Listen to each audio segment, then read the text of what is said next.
Ladies and gentlemen, control your engines. Fan-controlled sports and entertainment is heading to the NASCAR Xfinity Championship race in Phoenix, Arizona. Fans choose the driver, the car design, and 4 lucky fans get their face on the car.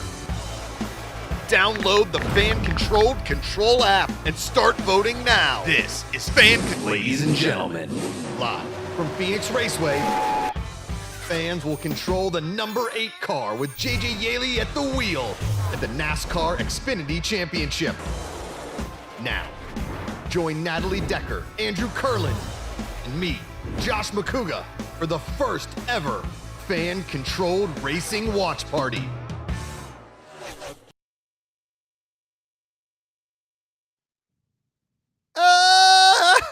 We are live. Let's fucking go. Wait, I already swore. I swore already. I ruined the stream. You're supposed to bleep Natalie. You're supposed to bleep me. Welcome everybody to the first ever fan-controlled racing watch party. We're here for the Xfinity Championship with the 08 car, JJ Yaley at the wheel. We qualified 35th. We go live on the track in 30 minutes. I'm Josh McCouga. I'm joined by, from Dirty Mo. He's a content producer, the host of Dirty Mo Live. It's Andrew Kurland. He's also one hell of a triathlete, from what we understand. I try my best. Yeah. And live from parts unknown, you know her as an Xfinity race car driver and a champion ambassador for the Arthritis Foundation and a dog owner. And apparently we'll see a lot of dogs throughout the stream, from what I understand. Yes. It's Natalie Decker. Hi. Guys, we're here for the next 4 friggin' hours. We're here for a while. This is going to be an awesome day. And if you are just tuning in, you have never been to our channel, you don't know what fan-controlled racing is. Here, I'm going to break it down for you. 3 weeks ago, we put a vote together. You could vote for the driver of the car. JJ Yaley won that vote. Stephen Parsons, Mason Massey, David Starr all went up against, and they lost to JJ Yaley. JJ Yaley won. There was 4 car designs. Fans voted. The pink one didn't win. I was calling it the Pink Panther. Unfortunately, we didn't win. Okay. But we have the Yaley jacket. It's a yellow car. You're going to see it out there. It's the 08 car. And what you're going to be able to do this entire watch party is we're watching. I've got the race right here. Okay. It's right next to me. I wish it was kind of right in front of me. The way my friggin' I don't know, but my setup. It's gonna look like you're ignoring us, but really you're paying attention. But I promise it will happen. We're gonna be watching this race, and you, the fans, are gonna be able to control the car. You're gonna be able to do pit stops, tires, high and low line at the restart. And what you guys can do is just download the app. Our fearless producer backstage is going to throw up that QR code whenever we want, and you guys can download the app. There's all kinds of picks and polls during the race. And if you climb the leaderboard on the app, we are going to put together a raffle. The top 10, 15, 20 fans in an NBA lottery style will win Johnny Manziel's first game check in fan-controlled football season 3. How much is that game check? We have no idea. I don't know. He hasn't signed a contract for a season 3, but we know there is money involved. So welcome everybody. We promise we will be paying attention to the chat. We also need to give a shout out to the 4 fans whose faces are on the car, Natalie and Andrew. Yes. Faces are on the car. That's cool. That's my mom's dream, to have her face on my race car. Oh, if only we could get her to sponsor your car, Natalie. I know. She was my biggest, she was my first follow after the show on Thursday, after the fan-controlled show on Thursday, was Amy Lynn Decker followed me on Instagram. I was pretty excited about it. Okay. She's on the app. She's P12 right now in the rankings. She's Mimi D.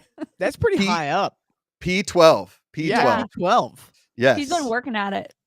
Yep. I'm pretty proud of, she's figured it out thus far. She jumping in P12. That's incredible. I know. I was like, can you share your secrets with me? She's like, I'm not telling you anything. Well, you can cheat because half of the answers the last couple of days have just been about you, Natalie. I know, and I'm worried I got them wrong. Wait, were there there were right answers to those? Correct. Yes. Oh. Yes. So all of those okay. picks ended this morning, and I will say that the one that interests me the most is that Natalie is terrified of water towers, which we will get into. We will get into that. Yeah. What about him? Thing. We'll get there. It goes very deep and dark, Andrew. I Yes. promise you that. It's a long story. After she tells the story, maybe I will also have developed a will. fear for water towers. I'm telling you, I think about it all the time now. I think about it all the time. Every time you pass one, you just look at it and you wonder. Yep. But we have a picture of the car with the fan faces on the hood of the car. We have Jakey Muffins. He was MVF, Most Valuable Fan of Season 1 of Fan Controlled Football. He's up there in the upper left. We've got Jack 6. Why do I always forget the top right guy's name? There's like a Jackson there, something the Jack 6. Thank you, Jessica. Down lower left is Nerd E, our Most Valuable Fan from Season 2 of Fan Control Football. And in the lower right, D Factor, one of our biggest fans, that is his grandmother, and she recently passed away. And his dream was to have her be on this car, and the fans voted it. And That's cool. Factor's grandma on the car, all 4 cars, or all 4 faces. Oh, there you go. Wow. Pretty cool. That is really neat. My grandma, she's 94 and she walks with authority with that walker in the assisted living facility. Like, look. Oh my goodness. My grandpa is 93 and he raced a snowmobile last year. Okay, that's a lot. Yeah. That's something. Impressive. That's why you're a decker. Some people are just not made to slow down. It was so funny because all of his sons, he has 4 of them, told him no. And he came to the racetrack determined, and someone gave him his sled and let him go out and race. So he went behind all of his kids' backs so he could go out there and race. See, that's a badass man right there. That is a badass man. I've never even been on a snowmobile, and I don't really plan on being on a snowmobile. So I'm just going to. We got to make that happen. You think I don't know. Andrew, snowmobiles? You a snowmobile guy? I've never done it before. Okay. I've heard people have gotten injured on those before. Yeah. I don't know. I would feel like I would be more of a jet ski guy than snowmobile. Yes. I don't know. Like there's a difference, and right? It's warmer. Like, yeah. I'm definitely like a beach over the mountains type person. So Same. I would probably go jet ski over the snowmobile. Yeah. I think that's a good poll. If you have downloaded the app, you know the picks and polls are live throughout this entire time. Polls will pop up when we want to pit, when we want to change tires, and on restarts for the high and low line. This is going to be, this is the championship race in Phoenix. Obviously, our car didn't make it in the championship 4, but JJ Yaley qualified 35th. Crazy enough, the person that he went against in that first vote, Stephen Parsons, qualified 36. So we put up a pick. Will he finish higher than Stephen Parsons? Did we vote for the right driver, right? Like we have created our own drama. We have created our own drama unintentionally, Andrew and Natalie. Unintentionally. Yes. So all in that app. So download the app. You're going to get all of those votes.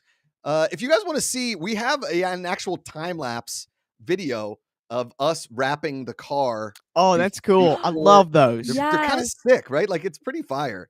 And I'll be honest with you. I didn't know how they wrap cars. I just thought they would. What? I thought it was just a bunch. I thought it was a black car and they put stickers everywhere. I didn't know how they wrapped it's like cars. a whole sheet. It's like kind of like that, but yeah. Yeah. Those guys are good at their job. They make it look easy. Cause like, do you ever try putting like a sticker? Like I have a few stickers on my phone, and there's always like bubbles that pop up and stuff like that. I would be so bad at wrapping a race car. 100%. 100%. I don't think I have the patience for it either. So yeah, if y'all have the video, they're the.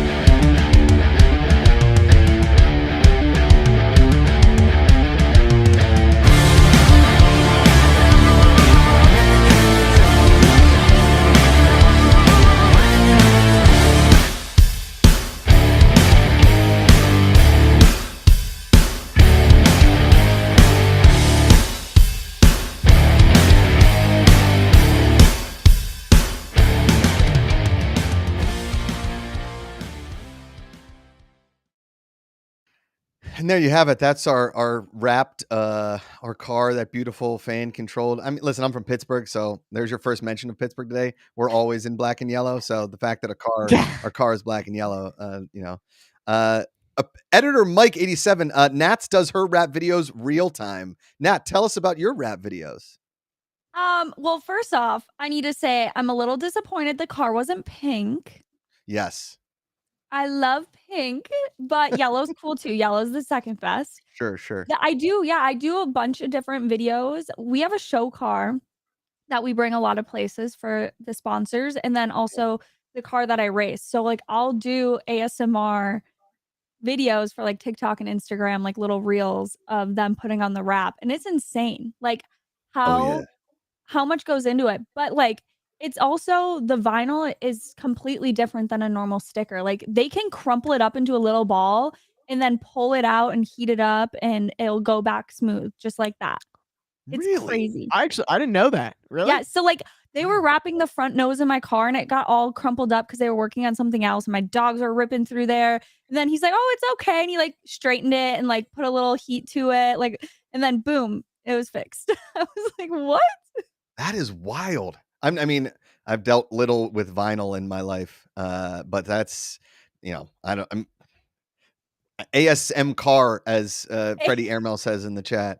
As somebody that growing up, my dad was a car dealer, and it was like forbidden in our house to put any kind of stickers on any automobile at all because it ruins the resale value of the car. I get yes, don't do this. My dad's the same way. He's the same way. See, Andrew? So we get all these different like magnets that we'll put on the back of the car. Yeah, magnets are fine. You guys ever do that? Yeah. Magnets are good. Totally. Magnets are very car friendly. Yes. Not the stickers though. I didn't know that there was magnets for cars like that. Yes. Yeah. I have a Steeler magnet. Have you seen the people, like, speaking of the wraps and speaking of just regular street cars, have you seen like fans do it? Sometimes like certain racetracks will get a street car wrapped to look like a race car. So like you could be driving down the highway and next thing you know, some Toyota Camry next to you is wrapped completely looking like a race car. That's like kind of my dream. Pretty creative. That's like I know. Yeah, why not for like a week have a wrapped car that looks like a race car? Okay. Hold on. And then you can't even use the doors. You got to roll the window down and get in through the window. Yes. You got to have the full experience. 100%.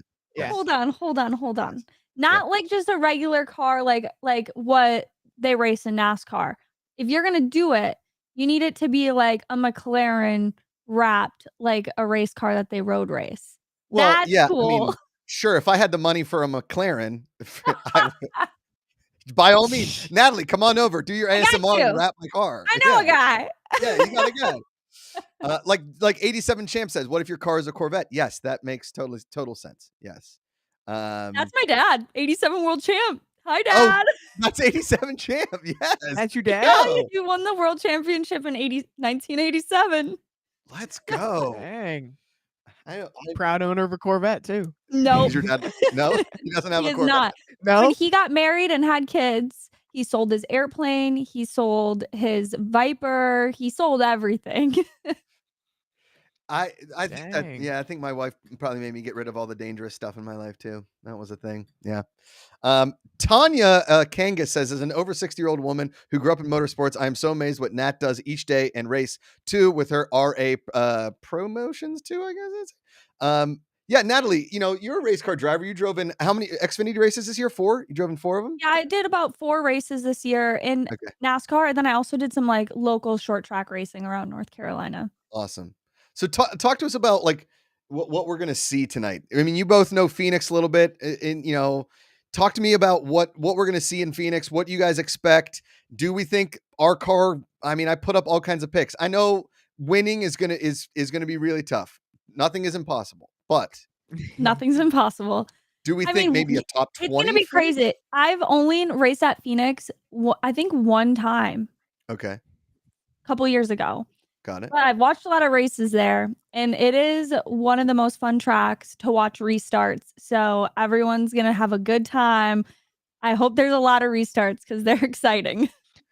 So you actually bring up a great point there, because when you put into the fans fans' choice to run the bottom lane or the high lane. Like here at Phoenix, that is probably a way more important decision than most other racetracks. And we're going to see, as soon as that green flag flies, like Natalie said, they're going to be fanning out 5, 6, 7 wide in the truck race last night. Yeah, exactly. So we're going to want to put JJ in a good position on these restarts. And obviously, most likely the bottom. Yeah. So we would recommend bottom line.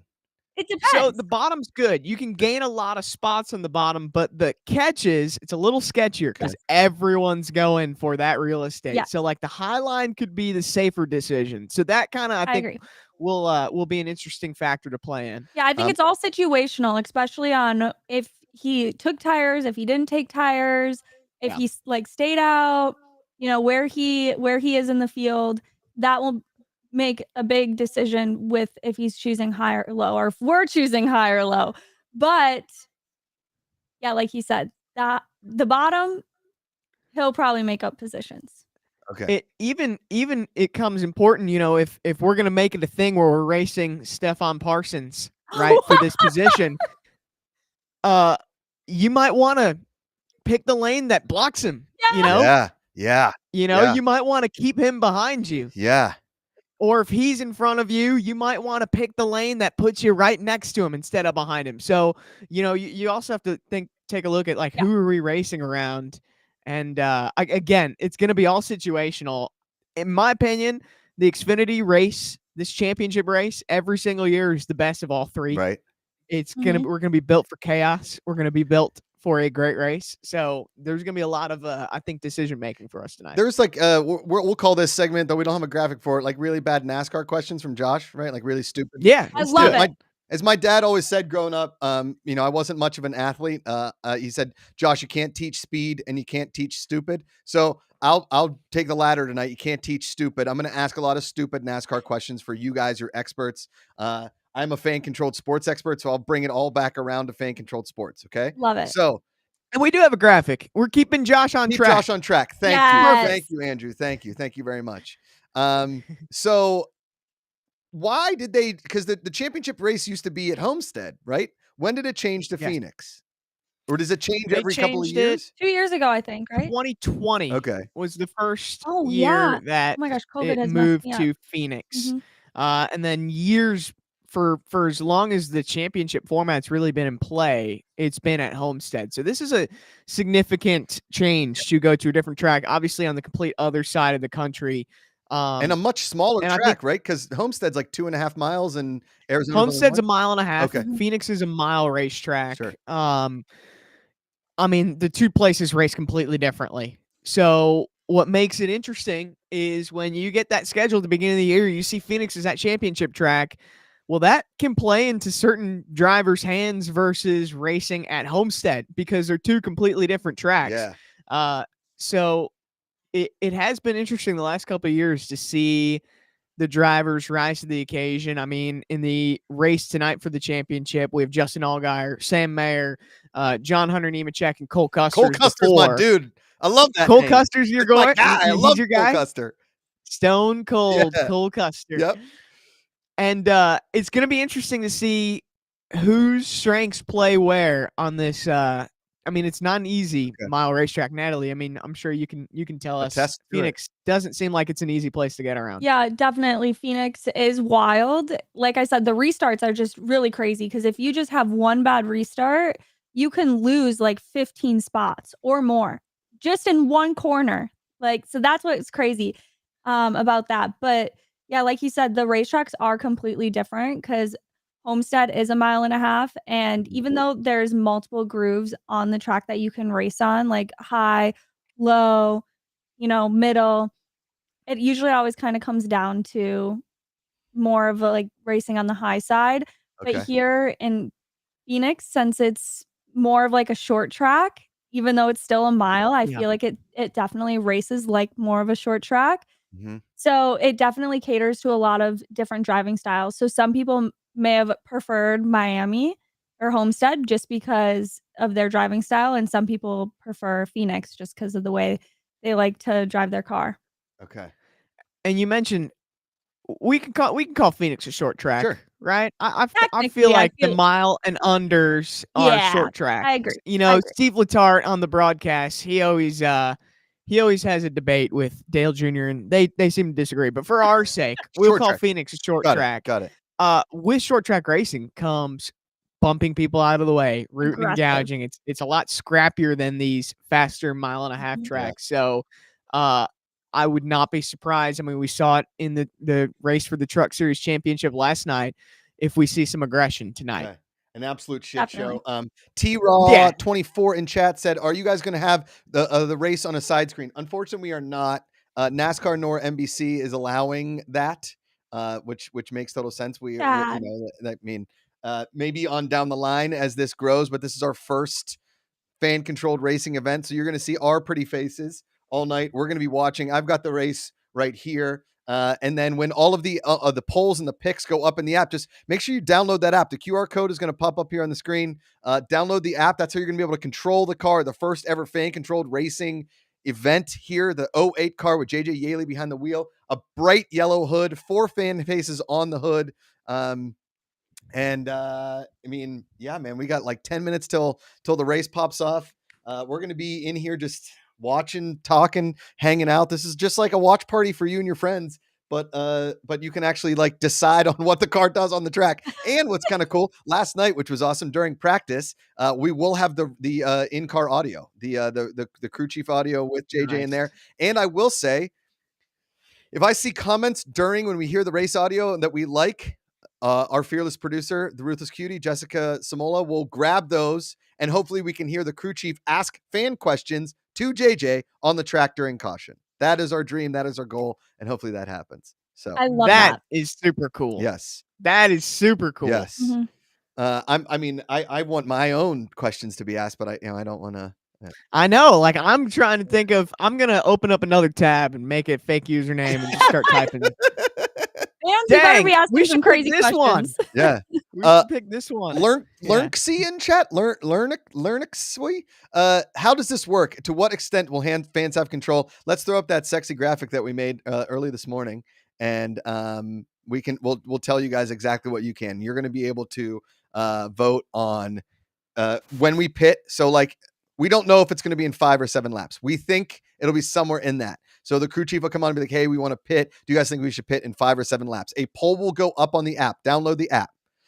You get to vote on that. The most popular choice gets sent into the crew chief, and then we see him pit in 5 or 7 laps. At the restart, you're going to be able to vote high line or low line.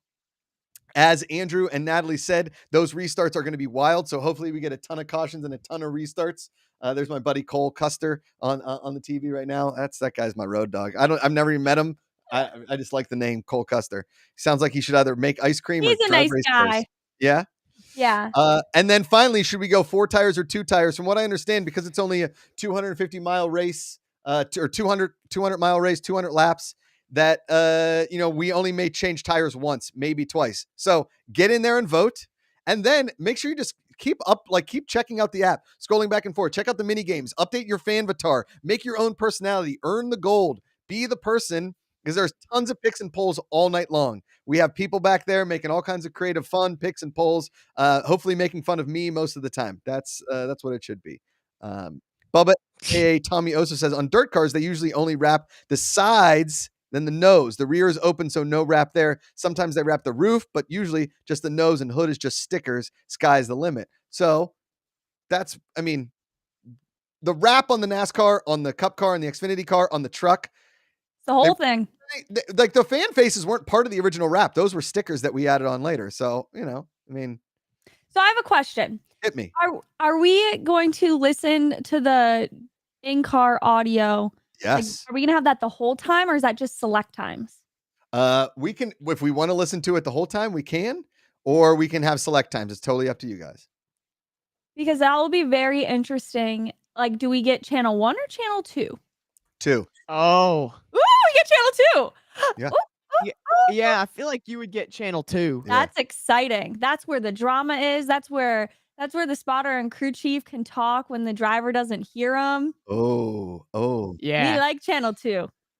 We'll know the insights. Do you like channel 2 as a driver? I don't when you're a driver. When I'm in the car, I don't get channel 2. I only get channel 1.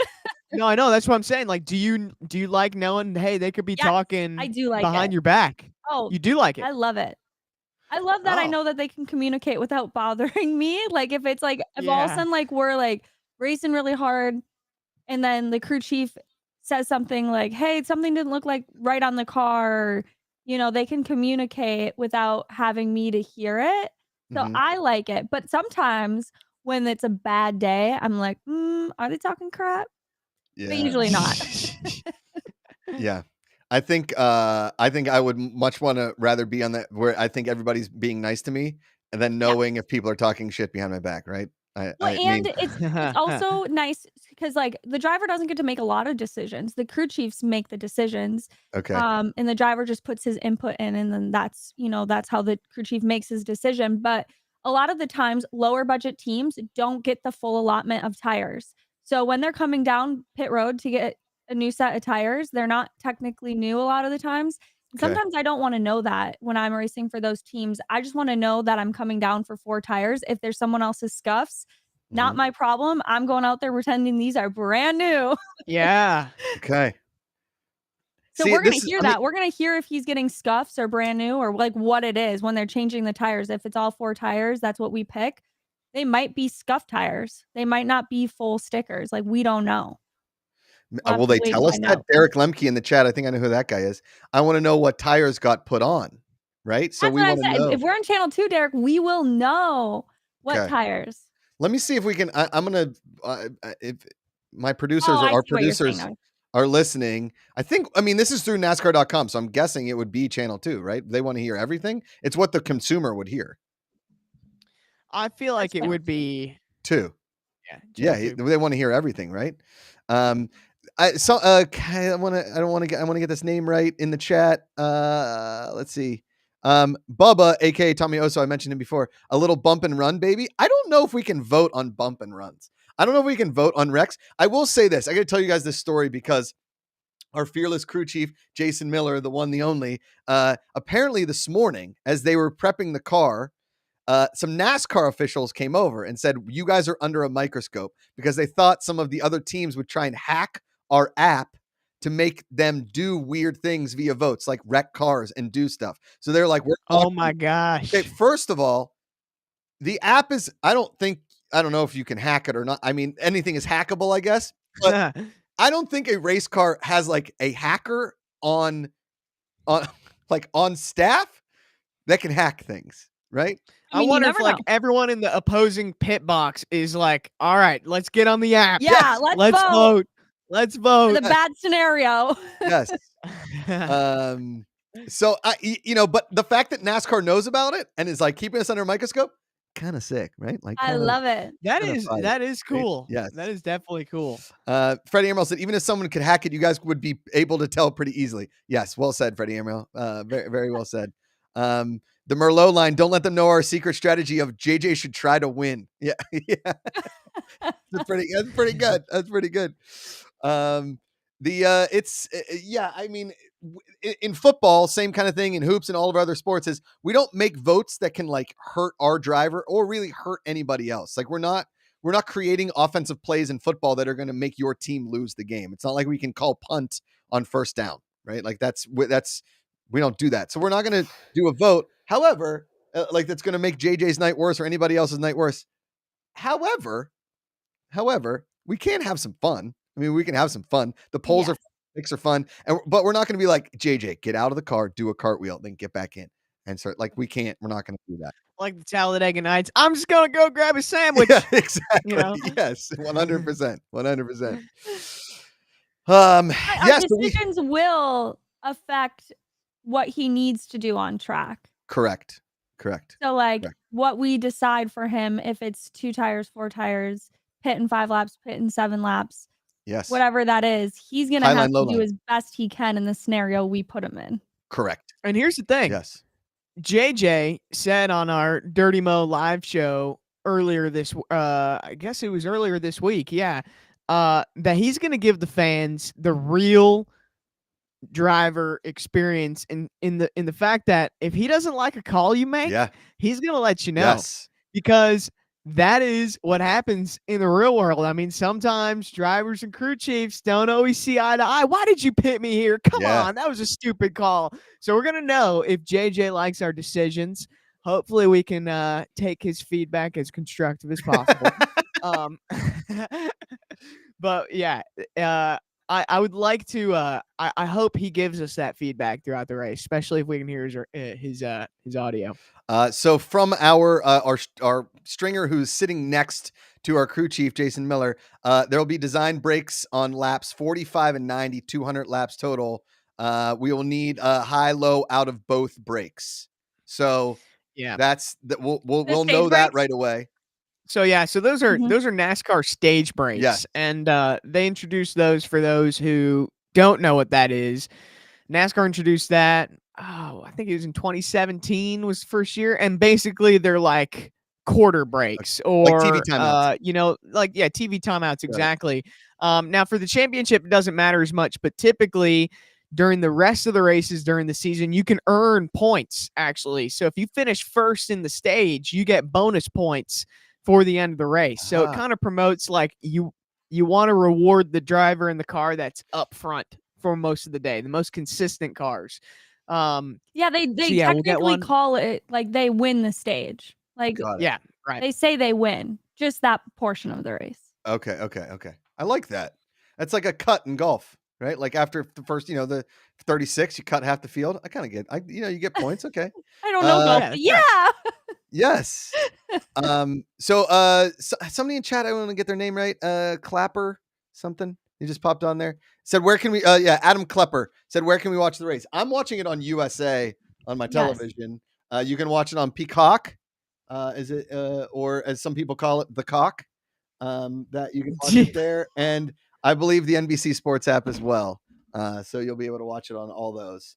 And the race has not started yet. It looks like Father Greg Menegay is giving a blessing to the drivers, or they've all got their head bowed. So maybe I should shut up. And Not Little Newbie says you can watch it on YouTube TV, which I'm guessing is. We're about 16 minutes away from the green flag. Okay. Green flag scheduled for 7:18 p.m. Eastern. How they come up with those times? Right. Yeah, what the heck? Yeah. It's always the weirdest stuff, but they've got this stuff down to the minute. And I think most of it comes down to the anthem has to start at a certain time because you got planes in the air for the flyover. Mm-hmm. Oh yeah. Yeah. So I think that's why they have it so specifically timed. This is related but unrelated. Talk to me. This is an interesting flyover tidbit that I learned for the Daytona 500. Yes. The Thunderbirds do the flyover for the first race of the year. Okay.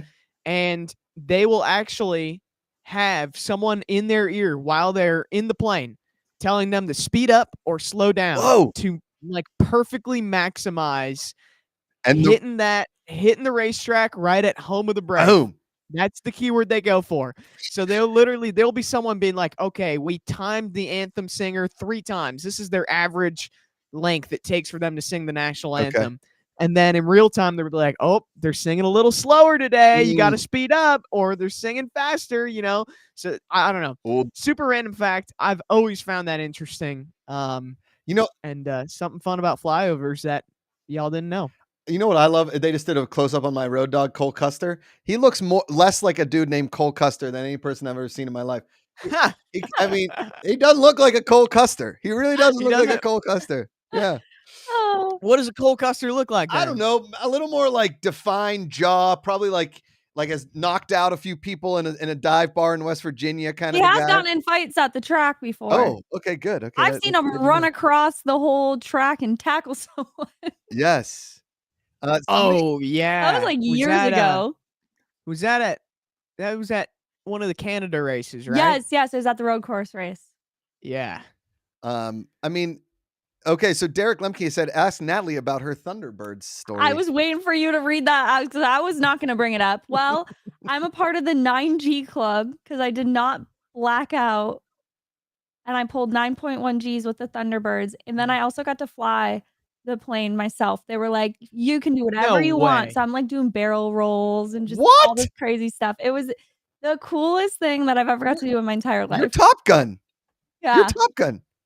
And the craziest part is I tried to steal one of the water bottles that they give you, and you keep it in like your pants somewhere. There's a pocket for it. Well, afterwards, I just kept it. I never gave it back, and they knew, and they were like, "Hey, we need that back, Natalie." And I'm like, oh, "Can I please have it? It's the coolest water bottle I've ever seen." And then they let me keep it, but they also wear like a suit, a G suit, so it squeezes your legs to help you keep blood in your brain so you don't pass out. And mine broke on the tarmac as they were zipping me up in it. And I'm a very, very petite person. I'm very short. It was their only an extra small that they had. Oh no. So then they had to give me like a medium. It was huge. I could barely walk in it. Oh, but it still worked. You didn't pass out at 9 Gs. That's insane. You're a superhero. What? Woo! That is the coolest thing ever. 100%. Because they do that every year where there's like a handful of drivers will get to fly with the Thunderbirds, and I've always been jealous. Yes. Like that is so neat. Come to Vegas. We'll get you in the plane. Damn. Yeah. I want to go. Yeah. So how it happened is my dad was at Daytona 500 race. I just got done racing. He was out partying with everyone, and a girl came up to him and goes, oh, "Are you Natalie Decker's dad?" And he goes, "Yes, I am." And she's like, "Well, I'm so-and-so, and I fly, I don't forget what her number was, which plane she flies. And she's from Wisconsin, where I'm from. So she's like, I need Natalie to fly with me." But I didn't get to fly with her. I flew with someone else. Man. And here's just one more cool thing about the Thunderbirds is at the Daytona 500, you have, pre-race media availabilities. And there are celebrities, that will be doing the pre-race concert, waving the green flag. But the longest, and they'll bring them all into the media center. Okay. Luke Combs, he's done media availability with the media and he's had a press conference. But year after year, the longest press conference on race day morning and the most questions is always to the Thunderbirds. Oh, I can imagine. Awesome. Yeah. That's so cool. It's so cool. We're going to go to the car race audio in 1 second. I want it real quick. Near Zach Attack says, if you guys were race car drivers, well, Natalie is, what would your pre-race routine be? I'd probably watch like Top Gun Maverick or like a real pump up movie, like one scene from that, like get really psyched and then listen to like Journey Any Way You Want It and then get in the car. Oh, yours is really like pumped up. Mine is like, I want to brush my teeth or something. Oh no, you like you zen out, Natalie. I'm like, let me brush my teeth. Let me feel clean. Yes. Maybe Look like good, gone. Feel good, play good. Okay. I feel like whenever I get ready for my triathlon races, I have a pre-race playlist that I have to hit. Okay. And it's you always close it out with some like AC/DC, just like really get you pumped up. Yeah. So I feel like I would need a good, like whether I'm walking out to the car or sometime in that pre-race moment to be able to put some headphones on and just like jam. I love it. I feel like you need a good pre-race playlist. Yes. All right, racers are getting in their automobiles. Let's bring in that car audio. There's John Hunter Nemechek, one of the better names out there. I mean, if you're going by 3 names, you're kind of a badass. I mean, really, truly. We don't hear once we, they'll start talking soon. They're probably gonna do mic checks, or maybe they already did. Yeah. Do you guys wish that like when you got out of your car every day and like went to the store that you had to bring your steering wheel with you? Oh, here we go. There they are. Dash or pit road speed. Oh yeah, so they get to come down pit road after one pace lap and check pit road speed, make sure they have the right gear, the right RPM. Okay. All of that. Yes. That's I think what they were talking about. Brendan in chat says, "Hey Natalie, I'm Brendan. I'm a biggest fan." So there you go. Love you. Thank you for being a big fan. TTV Carbon says, question for Andrew. Just how worried or excited are you about Monday's DBC podcast? It's going to be interesting for sure. Especially there's already so much to talk about from that Truck Series race yesterday. Yeah. It makes my job, honestly, I'm not worried because it makes my job easy because the storylines are writing themselves right now. So, Yeah. I'm nervous. My hands are sweating. Right? That's a comforting sound hearing them on the radio. Like when I'm racing and I get my headset on, I'm like, talk to me. Don't stop talking. It's so comforting. When you do live TV, you know, you get an earpiece in there and there's a director in there going, you know, like, can you hear me? And then they're like, all right, commercial break in 2, commercial break in 1, commercial break in 30, you know, like that kind of Very stuff. similar. It makes you feel so good that there's somebody there with you. You know what I mean? You're not just on an island. It does. There's radio issues ever when I'm racing. I try not to panic. Fired up. Ooh, that was his crew chief, I think, or something. Engines are fired. Fired up. Heck yeah. And this audio that we're listening to, if there's a caution, we're going to know before we see it on TV. Since TV's delayed. Alessandro in the chat says their favorite AC/DC song, Highway to Hell. That's a great one. That's a good one to pump you up. I'll be honest, I'm a Thunderstruck guy. Give me Thunderstruck all day long. All day long. I've got this might be an underrated one. I love Shoot to Thrill. Okay. That's my pump up song. And we're off. We're off Start your engines. That looks like a good command. Was it good? I didn't have my volume up. Chat, was that I didn't either, but I feel like I could almost hear them. I felt, They looked really amped. It looked really into on your, it. Attack there, JJ. They're checking pit road speeds right now. 100 second gear. All green, 1 red. 4. When you Is that good? Pit road, Yeah, so that's not good or bad. They're going to check that speed now. So he's at second gear, 4,800. In the corner, it's about probably 400 RPM if you want to try it here. Okay. Natalie, what that means. Oh, yeah. I was just trying to listen more. So pit road's curved. Right. This is tricky. So second gear, 4,800, all green, 1 red. That means his lights are flashing from all green to 1 red. And he can see his tack is hitting right around 48. It's probably in that realm. 100 RPM. They don't have speedometers in the car. They do not have. So when you're on pit road and you're not supposed to speed, that means you have to rely on RPM. where your RPMs are on a certain gear. So it can be tricky. You can very easily get busted for speeding in that situation. Correct. Yeah, it's very easy to speed, but they do make it a little bit easier on the drivers by putting lights in there for you.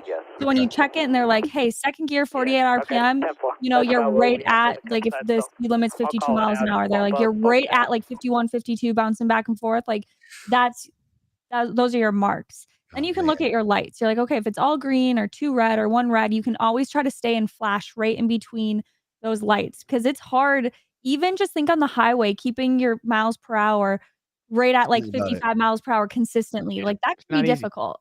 So just even keeping your RPM at a certain is pretty hard. And so how they do it too, how NASCAR monitors this, it's actually, there's no one out there with a radar gun checking your speed. It's actually all based on timing lines. So if you almost see my arm as pit road, there's a timing line from here to here. And then there's one from here to here. And basically they'll see how long does it take for your car to go from the beginning of the timing line to the end. And they'll put some sort of time number. So if you exceed that time number, you're obviously speeding.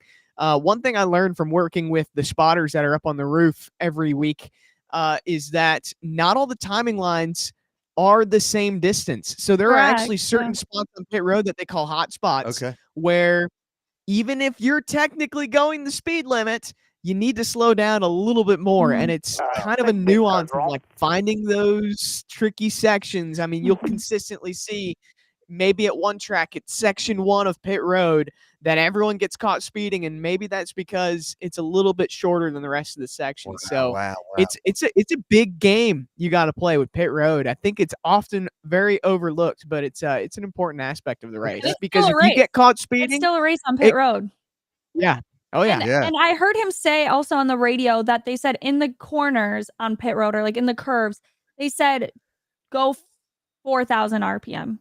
So because he said 48 second gear, all green, 2 red, and they were like, yep, that looks good. But in the corners, they want him to go slower because it's so easy to speed in the corner because you're going a shorter distance. Yeah. Wow, man, you guys are like, I'm feeling so educated. It's incredible. I want to give a shout out to DJ Chuck. That's a hockey name. I know it is. How does this work? I'm kind of confused. So download the app. Today at the race, live from Phoenix, the Xfinity Championship Series, JJ Yaley driving the 08 car, the fan-controlled car. You're going to be able to call pit stops, restart, high line, low line, tires, 2 tires, 4 tires, and then get in there. There's all kinds of picks and pulls all night long. You're going to be climbing those leaderboards, and at the end of the race, we're going to take our top 10, maybe 20 in an NBA lottery style and pick a name, and that name will win Johnny Manziel's first game check in season 3 of Fan Controlled Football. And again, how much is that check? I have no effing clue, but money. There will be money involved. I can beep you out if you want me to. Oh, thank you. There you go. Natalie, I have no. Oh, sorry. I wasn't ready. Natalie, I have no clue. I need to get one of those bleep buttons. That sounds like so much fun. You need it. They're amazing. I got my little soundboard here. I could even make my voice sound good. I could sing for you. Nice. Oh, okay. One more interesting thing before we take the green flag here in about 3 minutes is again about pit road, and this is more on the Cup Series side of things, but the first pit stall is always every week the best one you want, and that comes down to qualifying. If you qualify first, you have the first draft pick of which pit box you want to select on pit road. Oh. So there is a very big advantage of Natalie. Maybe you can explain what exactly the advantages of that first pit box are, but we're going to have to watch all night. Whoever is in that first pit box, I even want to say this championship race, at least on the Cup side, the champion has often come from starting in that first pit box. So pit road's super important when we're watching this championship race. Yeah, flashing 1 red. The only time that I was in that first stall, and it was very important to me because it saved me, was my first ever NASCAR race at Daytona in the Truck Series with DGR. And before the green flag even happened, a piece of tungsten fell off of a truck. It hit my left front, and I started on fire. And I'm so glad I was that first pit stall because my crew helped me out of the car and got rid of the fire. Whoa. Jeez. Yeah. Other than that, I'm not sure. Other than that, you're fine. Okay. Don't you guys think that the pace car should be something like a little like crazier and bigger? Like almost like an armada ship with wheels. Like it's like shooting out stuff to the fans. That's your pace car. It's like that'd be so cool. Right? Like it kind of has like a little more panache than just like, kind of a souped up car with roof lights on it. It looks so small compared to the car. It really does. Like they need something. Okay, so now they go into the pit, right, Andrew? No. Yes. And that is well, let's see. Oh no, we're I could be delayed here, but yeah, they'll check pit road speed one more time. Okay. So if they come down pit road, Natalie, you can confirm with me, but I'm pretty sure that's what they're doing there. Is one more chance to get an understanding of what that pit road speed limit looks like before they unleash them. Right now. So coming on pit road right now, so they can actually go through those timing loops. And this just started when COVID hit, because we used to not have practice when COVID was happening. Gotcha. But before this, they wouldn't let us come down pit road to check those timing loops. They made us go off of the pace car. So the field would split up into two. And then as soon as the pace car lights went on, that signaled to the drivers, the pace car is going pit road speed. Everyone get as tight as you can, close as you can. And that's how you check pit road speed. And then you truly wouldn't know until your first time coming down pit road. They've done this ever since COVID, and it is amazing. I hope they never take it away from us. PS4. Okay. That was all green, flash of red. Trying to bump up for the quarter. I was 4 red. 10-4, you did not speed anywhere on there, but you did push it on the fourth timing line on entry. It's great. You were 49.40. Rest of the time you were 49.48.8. So those hot zones we were talking about. There's sounds right there. like number 4. That's going to be the one he's going to watch all night. And the spotter will help JJ remember that. But hey, yeah, you were good. Watch your speed, especially in section 4. So that's exactly why they come down pit road, is to get those types of mistakes out of the way early, so you don't risk doing that in the race. Yeah, and then another thing about coming, now that we're just on pit road talk still, is the spotter will count you down to pit road. So he'll remind you, second gear, 4,800 RPM, if it's all green or 1 red light, he'll tell you all that information. And then he will also count you down car lengths to the pit road line. He'll be like, you're 20 away, 10 away, whatever it is, count you all the way down. 5, 4, 3, 2, 1. pit road speed now. Sir, I'll do And my then part up he'll to count you you know, 10 stop away, clearing you into usually, one if and it's a off good to spot, if two. you're on a good spot on pit So, road. if I 10 don't away from call your pit cleared, stall. Oh my gosh, I'm because I sorry know about my they'll- dog. I'm so sorry about my dogs. They'll count you down then to 10 away, and then once you're 10 away, your crew chief takes over. Your crew chief will count you down into your box, 10 away. and then the crew chief will get you to leave your box. As soon as the crew chief gets you to leave your box, then the spotter takes back over. Oh, we're green. We're green. We're green. And we're green. What? We're not green on my end. What? You just heard it on the audio. This will be the this is first early. thing you hear. Yeah. Yeah. Yeah, so spoiler alert. Yeah, this is going to be the first thing you hear for sure. I saw a comment from, I think it was Fractured Eclipse. Admittedly, this is the first time I've sat down to watch a NASCAR race. That is the comments we love to hear. I love that. It's fantastic. Man. Do you see Bottom him? of 2, he's 3 wide right now, you guys. JJ gained 3 spots. 3 spots on that first lap. See him? He's right there. Oh, sorry. Yeah. Woo! Okay, they're going green on TV now. Wow, those cars are just wild. Yeah, look how low they go in that. I mean, there's like no out of. Yeah, there's no out of bounds. Yeah, you right. can go wherever you want. Yeah, you want, right? Why don't we give before the race gets too far underway, championship picks? I know, Josh, you have Cole Custer. Cole Custer. I think I'm gonna go with I say him every year. He's always in it. Justin Allgaier in that 7 car. Okay. I He's agree. my pick to win the championship. I agree. Caution's out. Caution's out. Caution's out already. There's already a caution? We're already gonna have a restart? Out. Oh my gosh. Wait, does that mean we're going to vote already? I think so. I put the app up.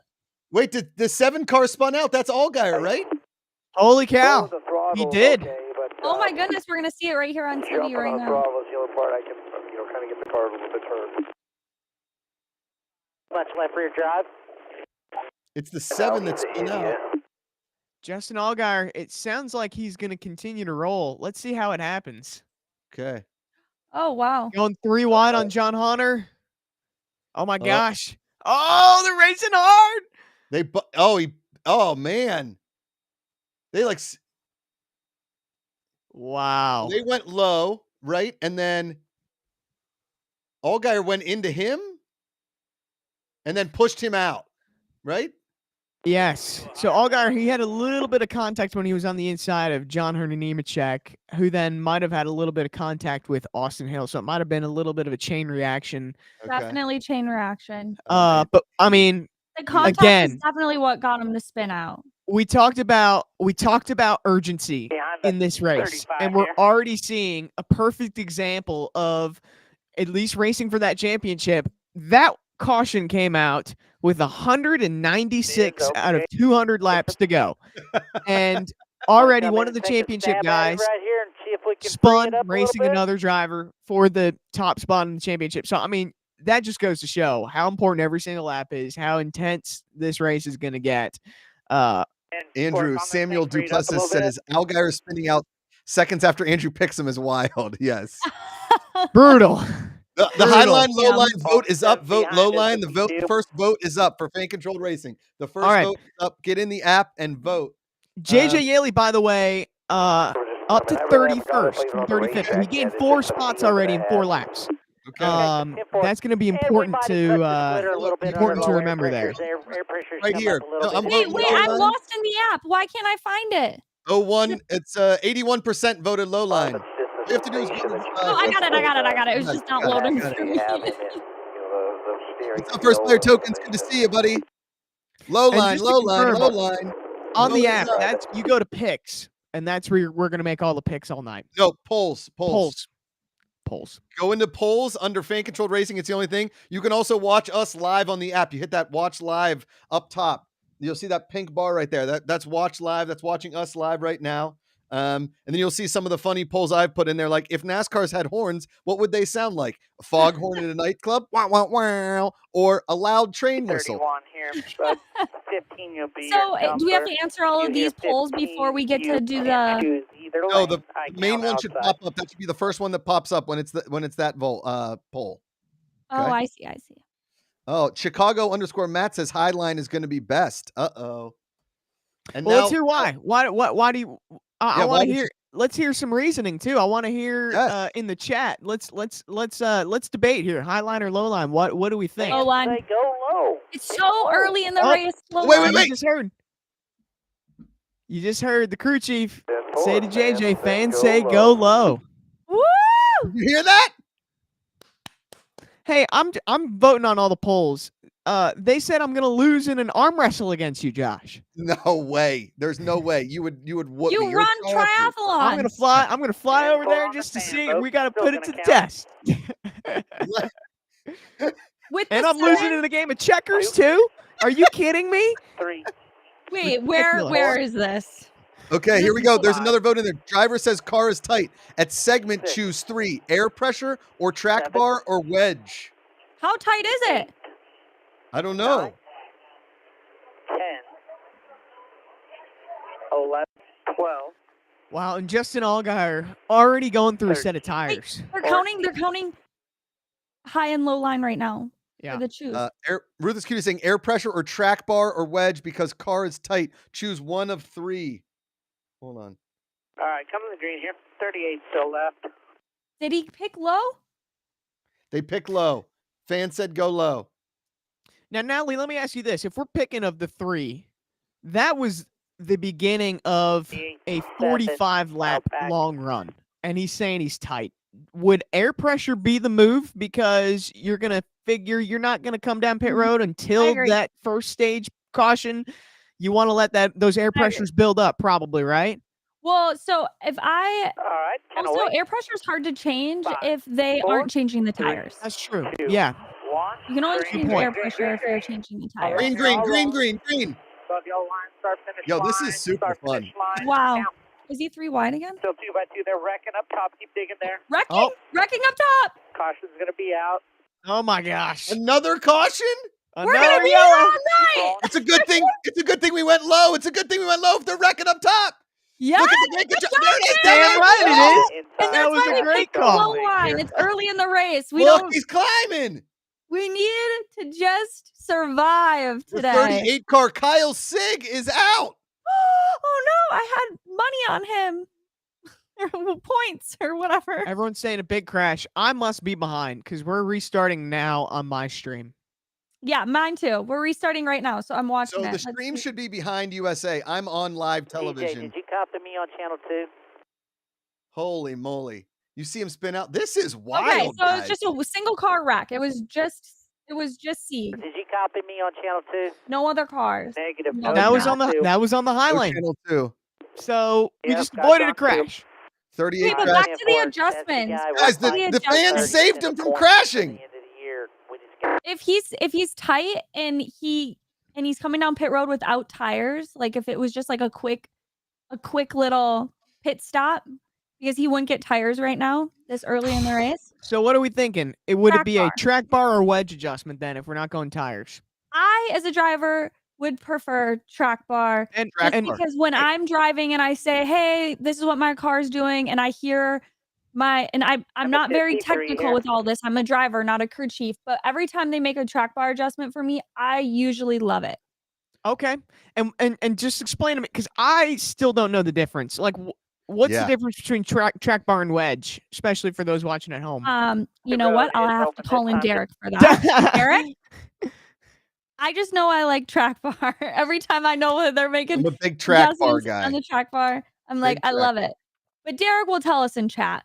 We're Derek, tell us more stuff. Yeah, give us the info. Freddie Airmail with a Penn State football update. Aller with 4 TD passes today. Thank you, Freddie. Brandon Harper, if you're going to do any track bar or wedge adjustment, it's best to do that early so you can fine tune with air pressure when you can't have a longer stop. Yeah. Brandon, boom, Harper. Love it. Legend. Thank you. That was perfect. Ryan M. McKee says 11 and 08 will be alongside. Okay. Chris Gower said, track bar is what I put in. It's what I've done anytime I was tight early in a race. Oh, Chris Gower, a race car driver as well. Phoenix Sunset sometimes can get you. Yeah, I get it. It's like when I don't clean my windshield and I'm out of windshield wiper fluid and the sun beats in, it's kind of terrifying. It's like when you sneeze and drive, right? Well, and then you're really relying on your spotter. Like, what is going on around me? I can't see. Were we talking about this? I was talking about this week. I want to say it was on the live, but you can correct me if I'm wrong. But for a while, as the sun begins to set in Phoenix, you're going to be blinded going down that back straightaway for a solid, 60, 70 laps? That's tough. That's what we were talking about on the podcast. Yeah. Yes, that's right. Yeah, we were talking about that on the live earlier today. I mean, that is brutal. That alone is not fun. Jaeger for Life says track bar always fixes the wedge. That's I'm gonna get that tattooed on my lower back. That's next. I love that. I'm gonna get that embroidered on a pillow. Yes, yeah. Track bar always fixes the wedge. Like you go on a first date and you're like, what's your motto? Track bar always fixes the wedge. Everybody knows that. Yeah. Quote of the year. Wedge salad. Give me the wedge salad. And I'll take a track bar instead of a fork. Thank you very much. Oh, so this is actually this is hilarious. So in Chicago, we did the first ever NASCAR street race earlier this year in July. It was in Chicago. I was there working with Dirty Mo Media, and we asked brand new race fans who knew nothing about NASCAR, where is the track bar? And everyone's like, or what is the track bar? And it's like, oh, it's a place where you go get drinks at the track. Oh my God, I love that answer. And people are like, it's got to be the bar where if you win the race, you get free drinks all night. Like those are some of the answers from like first time, Chicago regulars thinking that's what the track bar was. They were voting low or high again, I guess. And I voted low. What are you guys voting? You stay low? I feel like we got to go back low. We just saw that beginning of the race. Happen on the high line. It's risk 73% reward. Low. 73% low. You just put it in. Everybody's voting. Ryan McKee says low. Chicago Matt saying high. Chicago Matt keeps voting high. I don't know. Kicking the tires says low. Oh, hey, kicking the tires. That's our buddy. Hey, kicking the tires. Is that Jerry Jordan? That's the legend, Jerry Jordan. Yes, I love it. Jerry. I think Jerry's at the track. Is he at the track? So he's playing along. Yeah. By the way, JJ has gained another spot. He 30th running right now at that time of the caution. So he's so far gained. Where did he start? 35th? Yes. 5 spots. He's gained 5 spots so far. So far the decisions we've been making have been helping. Obviously JJ being the wheelman he is, also getting up on the wheel. And I guess Jerry said just interviewed JJ on pit road. Well, awesome. What did he say? Did he feel good about it? Yeah. Yeah, give us the details. Jerry, just don't come in here with that one like that tease. I know you're a writer that you teased. I know. Yeah. Nomad Cast says, LOL, what happened to fan controlled football? Fan controlled football is coming back in 2024. Stay tuned. We got some crazy announcements. But download the app right now. If you download the app, Jess, throw up the QR code, please, if you don't mind. Low line 1, Josh Low, 79% 1, Low. And we're gonna put they're back. They're starting. I'm on TV. I'm seeing the start. Man, I'm way behind you. Yeah, I'm way behind too. I think because you're on the stream. The stream's far behind. I can actually see the fan controlled car back there. You got to look for that yellow hood. I'm so far behind. Look at him go. Come on, JJ, get in there. Looks like we're going to watch this restart because one of these drivers up front is going to get penalized for a restart violation. Sheldon Creed in that number 2 car. It looks like he dives low too early. You're not supposed to dive low until you pass that start-finish line. Sheldon Creed started making that move early, and so he's going to have a pass-through penalty because of that. And it comes through pit road on green. Yep. Sheldon Creed, and then it looks like somebody's lost a tire or somebody's smoking somewhere. In the wall. Uh-oh. Someone has a tire rub. The 10 has a tire rub. Hemrick. Oh, no, that's Daniel Hemrick right in front of 2 championship drivers. That's not good. And that's the 10 car. He's sparking. Ugh. Oh my gosh. This is one wild car race. Tire rub. Wait, has he wrecked already? Because I'm behind. Like, did he get to pit road yet? He's still going on my screen. All right, so who is leading? Sam Smith? Is that Sam Smith? Austin Hill is the leader, actually. Austin Hill and Sam Smith. Okay. And then the leader as far as the championship is Nemechek because he's running 3, right? Yep. John Hunter so far is the fastest. And Justin Allgaier, holy cow, is he working his way through the field right now. He restarted, I think, in the upper 20s. He's already up to 20th. So he's tearing through the field right now. Wow. It helps to have a little bit fresher tires, but keep an eye on that 7. I know I said he was my pick to win, and then he spins on the first lap. But he's back now. But he's coming back. The thing it's is, a long race. Long race. Yeah, it's a long race. Yeah. He had no damage, so that was nothing. Oh man. Okay. Kylie 240 saying Hamrick is pitting. And let's see. Daniel in the pits for flat. Okay. Yeah, I think. Yeah, he wasn't gonna make it. He had a pit. That was a bad tire rub. That was not good. Is that what you call it? A tire rub when it's rubbing up against the fender there? Yep. Okay. And it will make your tire go down. And if you get a flat tire, it can really ruin your whole day. Yes. Short shot says, "Where's Jeff Kanata?" Jeff Kanata is doing our Thursday show. He's not doing this one with us. He'll be in for football and other sports. We brought in some experts like Andrew Curlin and Natalie Decker to walk me through this as the least informed NASCAR fan here. JJ Yeley up to 29th. Let's go! His best lap is a 29.37. Okay. And it was actually run on the second lap of the race. So he had a really good start. I mean, we saw that. He gained a lot of positions early. It'll be interesting to see how his car reacts to this longer run in comparison to running his best time in the race so far. But yeah, so far he had a blistering fast lap number 2, which it seems like a lot of people's fast laps were that second lap. So that's what I'm seeing so far on the stat board that I got right here. Yeah, and there's not a lot of tire fall off because right now they're running about 29.5s, and if his fastest lap was a 29.4, that's only about a 1/10 of a difference. Okay. Which is still a lot, but not bad fall off. Sometimes tracks, 20 laps in, you can have a second fall off. A whole second.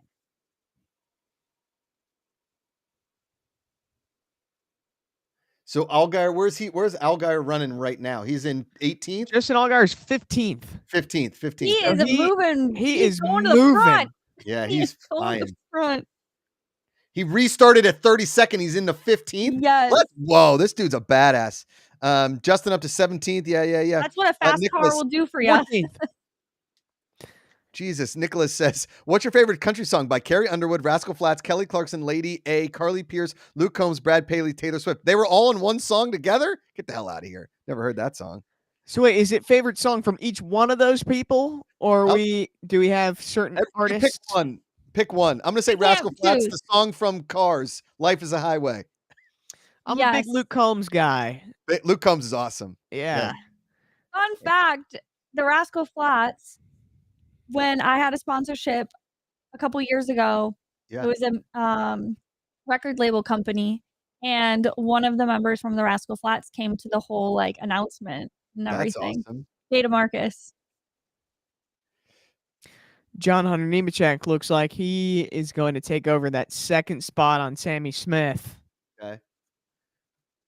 Oh, the 18 Pilot car. If you've ever stopped at a Pilot, they always have the cheapest gas. Fun fact. At least out here in California. All right, so Austin Hill, Nemechek, you said he took over Sammy Smith. Riley looks like they're battling side by side. Battling side by side right now, yeah. Now, one thing that's interesting is we watch this battle is John Hunter Nemechek and Sammy Smith are teammates. Oh. They are not in the best of terms right now because John Hunter Nemechek denied Sammy Smith a chance to race for the championship last weekend. And so Sammy Smith, race car drivers, they don't forget things. Never. Sammy Smith said on pit road at the end of last race that John Hunter Nemechek, while he may be my teammate on paper, I'm not going to race him like he is one. So the fact that he's giving him a hard time right now doesn't surprise me. Okay. There's a lot of inter-team rivalries going on this race. Not a lot of people like each other. That's good, though. Makes for some interesting storylines. Yeah, Brendan, we need the drama. It makes it more fun for the fans, and it makes a better storyline for people to pick who they want for their driver. It's amazing they don't do like how they do it on the PGA Tour, soccer, even Formula One, where they have like a drive-through where they do picture-in-picture on commercial, because we're missing valuable racing here. I agree. Thank you. Yes, that I agree. Hey, you need Jessica, to do better on that part. But JJ's up to 28th right now. 20. We haven't heard anything from from our radio. What's going on? I'm confused. Yeah, is it not working? Can we figure that out?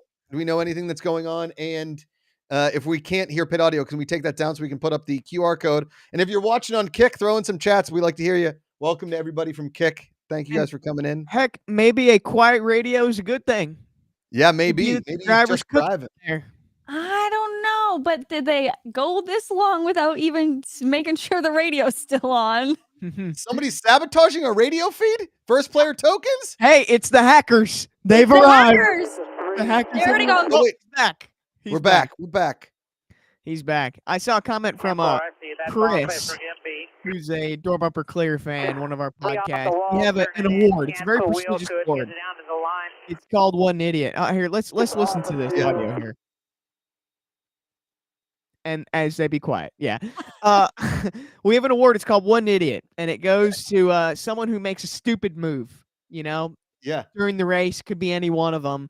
Okay. Hopefully the fans make all the right calls, or else we might have to nominate. If we don't make the best call, might have to be up there for that award. We choose the wrong adjustment or the wrong line. We've done a good job. Hey, JJ up to 27th, by the way. So he is working his way through the field. Let's go. Kicking the Tire said he isn't around anyone, so there's no need for a lot of chatter. Letting JJ drive his line. I love that. Man. Okay, so that must be what the older drivers like, because I feel like the younger ones are like, oh, shoot. That was kind of hard to understand. You'll something have about that. A wheel. Something about him jumping. Yeah, it's a vibration or something. I'm not sure. I don't know if I heard that right. Natalie, when is your next race? When are you racing next? Well, this is the last race of the season. So do you have anything in the off season, or like what we can, There's nothing in the off season that I'm doing. I'm getting married in the off season. Oh, that's right. That's right. 1, 2, 3, 1, 2, 3. You're right. You're right. Focus on marriage. Focus on marriage. It's really important. Be happy. Be married. Happy wife. Happy we're life. already married. I'm already married. I love it. It's amazing. I feel like I'm already there. I don't think this will change much. It's just gonna be a big party. Yeah, exactly. It's the best part of your life. It's so fun. Let me ask you guys a question. I've noticed in Phoenix, when they go low, they kind of flatten out and then they go back up onto the embankment. That slows a car down, correct? So not necessarily. Hit or miss. Yeah. It's the shortest way around the track, right? So sometimes the quickest way, it's like you're running a track at a high school. You want to pick that first lane because it's the shortest way around. But with the banking, you could kind of get that run off the corner that helps your momentum down the straightaway. So that's what makes this racetrack interesting, is the low line. It's the shortest way around. But the top line, you might get a little bit more speed out of it. So it's about picking that line. Natalie, obviously, you can probably tell us a little bit about how you knowledge searching around a racetrack is super important for a race car driver. And I feel like I say this a lot with racing, but it's probably with any sport. Like, it's all situational. So like, it depends on what your car's doing or what the people around you that you're racing are doing. You don't want to run usually the exact line that the guy that you're trying to pass is running, because that wouldn't make sense. Then how are you going to get around him? So, and it really depends on how your car's handling. Like JJ, for example, the line he's running is going to be a lot different than someone else, because his car, like he said, it's tight. So he's going to be doing things in the car. Okay, we might be going a lap down here.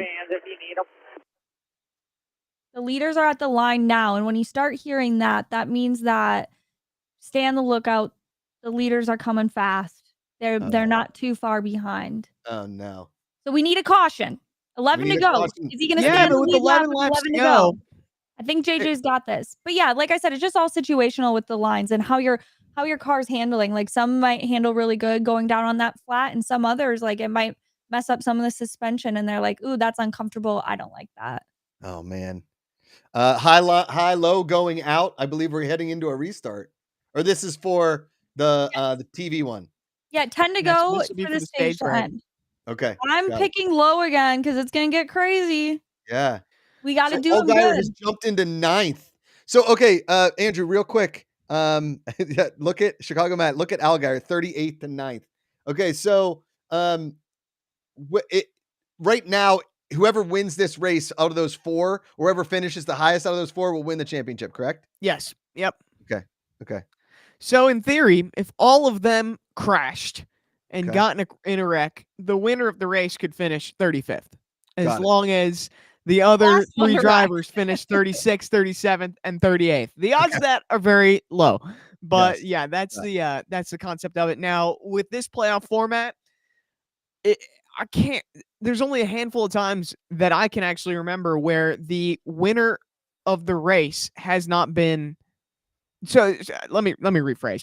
The winner of the race always tends to be the champion as well. It's very rare where you will get someone who wins the race who is not racing for the championship. So in these types of situations, the best 4 drivers seem to really rise to the top. I mean, we see that with John Hunter Nemechek. He's leading the race. Cole Custer's in 3rd. Sam Mayer's in 6th. Justin Allgaier's in 8th. All of them in the top 8 right now. By the way, Allgaier cruising through the field. Woo! He is flying. That last lap, he ran the fastest out of the championship 4 drivers, 29.3, compared to Sam Mayer's 29.4, Cole Custer's 29.6, John Hunter's 29.5. So Allgaier the fastest of the 4 right now. Lowline seems to be the overwhelming favorite because it's been successful the last 2 restarts. So that's what's winning 71% of the vote for at the stage break there. And then the next poll is, should people ever put Christmas wreaths on their car? And I say absolutely not.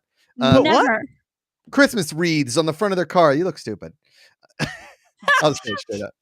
Now I'm going to know if that's you driving around in Mooresville. I'll be like, the Christmas wreath on that car? I know who that is. A couple people in the chat have been asking where Ashley Vandalay is. We could not get her a place to be in Phoenix. She is live in Phoenix. The internet there is terrible, and Netflix took over the entire media center, so we couldn't get her a private room. We tried to set her up in the media center. It just wasn't working. So she's there right now. Unfortunately, Ashley Vandalay will not be joining us in chat, at least for right now. She might be joining us down the line. We don't know. Ruthless Cutie, just watch the pit modify. This coming from our producer. This coming from our stringer at Phoenix. Just watch the pit modify air pressure for the next tires based on the fan controlled input. Woo! Let's go. Oh, good job, fans. That's exciting. Joseph Gooch saying, damn it, Netflix. You're right, Joseph Gooch. Sorry.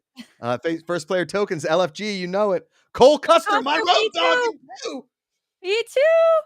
All right, so I'm a big look, JJ Yelly was okay. He was just on the screen. Sorry. All the way down flat speed inside on a I know people are probably like, hey, this is a little tough with how people's delay are on certain streams and everything like that, but just enjoy what we have right now and the fact that you're getting to control of NASCAR. How about that? I got a text from my dad. He's like, why are your reactions so delayed? I'm like, I'm on a stream, Dad. Get with the program, man. This is the hard part about technology is nothing is synced anywhere. No. The only thing that's not synced is us communicating to each other right here. Top of 3 right now. Just a 92, your door. See the 2 down there. 2 inside. He's got 92 with him. Inside 2. 92 inside bumper now. 92's on his inside. He's passing the 92 right now. 92's in 26. JJ's in 27. Let's go. If 92's on his inside, that means we're passing him. Caution is out. That seems like the stage is complete. Yep. Oh, now we're going to get a restart. Woo! Out. Caution's out into the stage. He's running a good race. Let's go. Like 15. I'm going to tighten you up. The fans said let's do it with air pressure. Dang, that is cool. I love this. Oh my god. Third one on wherever I really want to go. I can steer the car up into the second groove. Just be light yaw on grip on exit. I try to carry speed and turn the wheels written into 3. It just trips it and jumps sideways pretty bad. So I got to really back the speedway down, which I realize that's what everyone else is doing, but I mean, that's not good. Yeah, tip 1. So we're going to do it with air pressure, and we are going to put a half a round in the left rear also. Nice. Need to get a windshield tear off, please. So the fans should have pulled the windshield tear off. Be coming around the 11 when we come in. He'll be in his box. Natalie, explain what a half pound of air is for us. Yeah. So, I mean, it sounds like not a lot. Yeah. Like a half pound air, like just like a tenth of a second. It doesn't sound like a lot, but every little thing that you do, even a half pound of air, makes a big difference. Now, the best way to explain it, because it's a very dramatic difference, is like qualifying. When you put more air pressure in the tires and everything's up raised high with the air pressure, you have more grip. And then when you do a race, you start on a lot lower pressure, and then the pressures build, and as they build, then there's more grip. But like he said, they're going to put a round in because the air pressures are not going to be enough for, if you heard JJ and what he was saying and what he was trying to do and what he needs, the air pressure adjustment was only so much that he was going to need a little extra to get the car where he needs it to be. And he's running such a good race. Like he's up to 27th. He's passing cars. He needs those adjustments so we can keep going forward.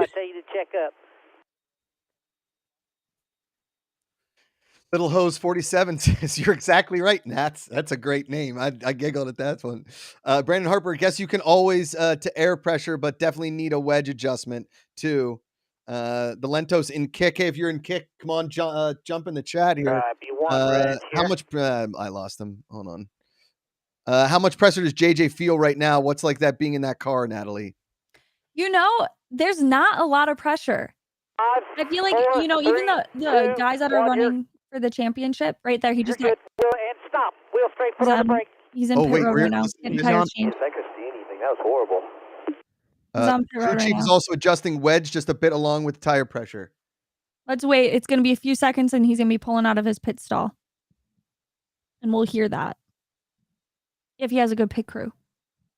If not, go. Right there, go. One red. That was his now spotter. they're watching pit road speed right here.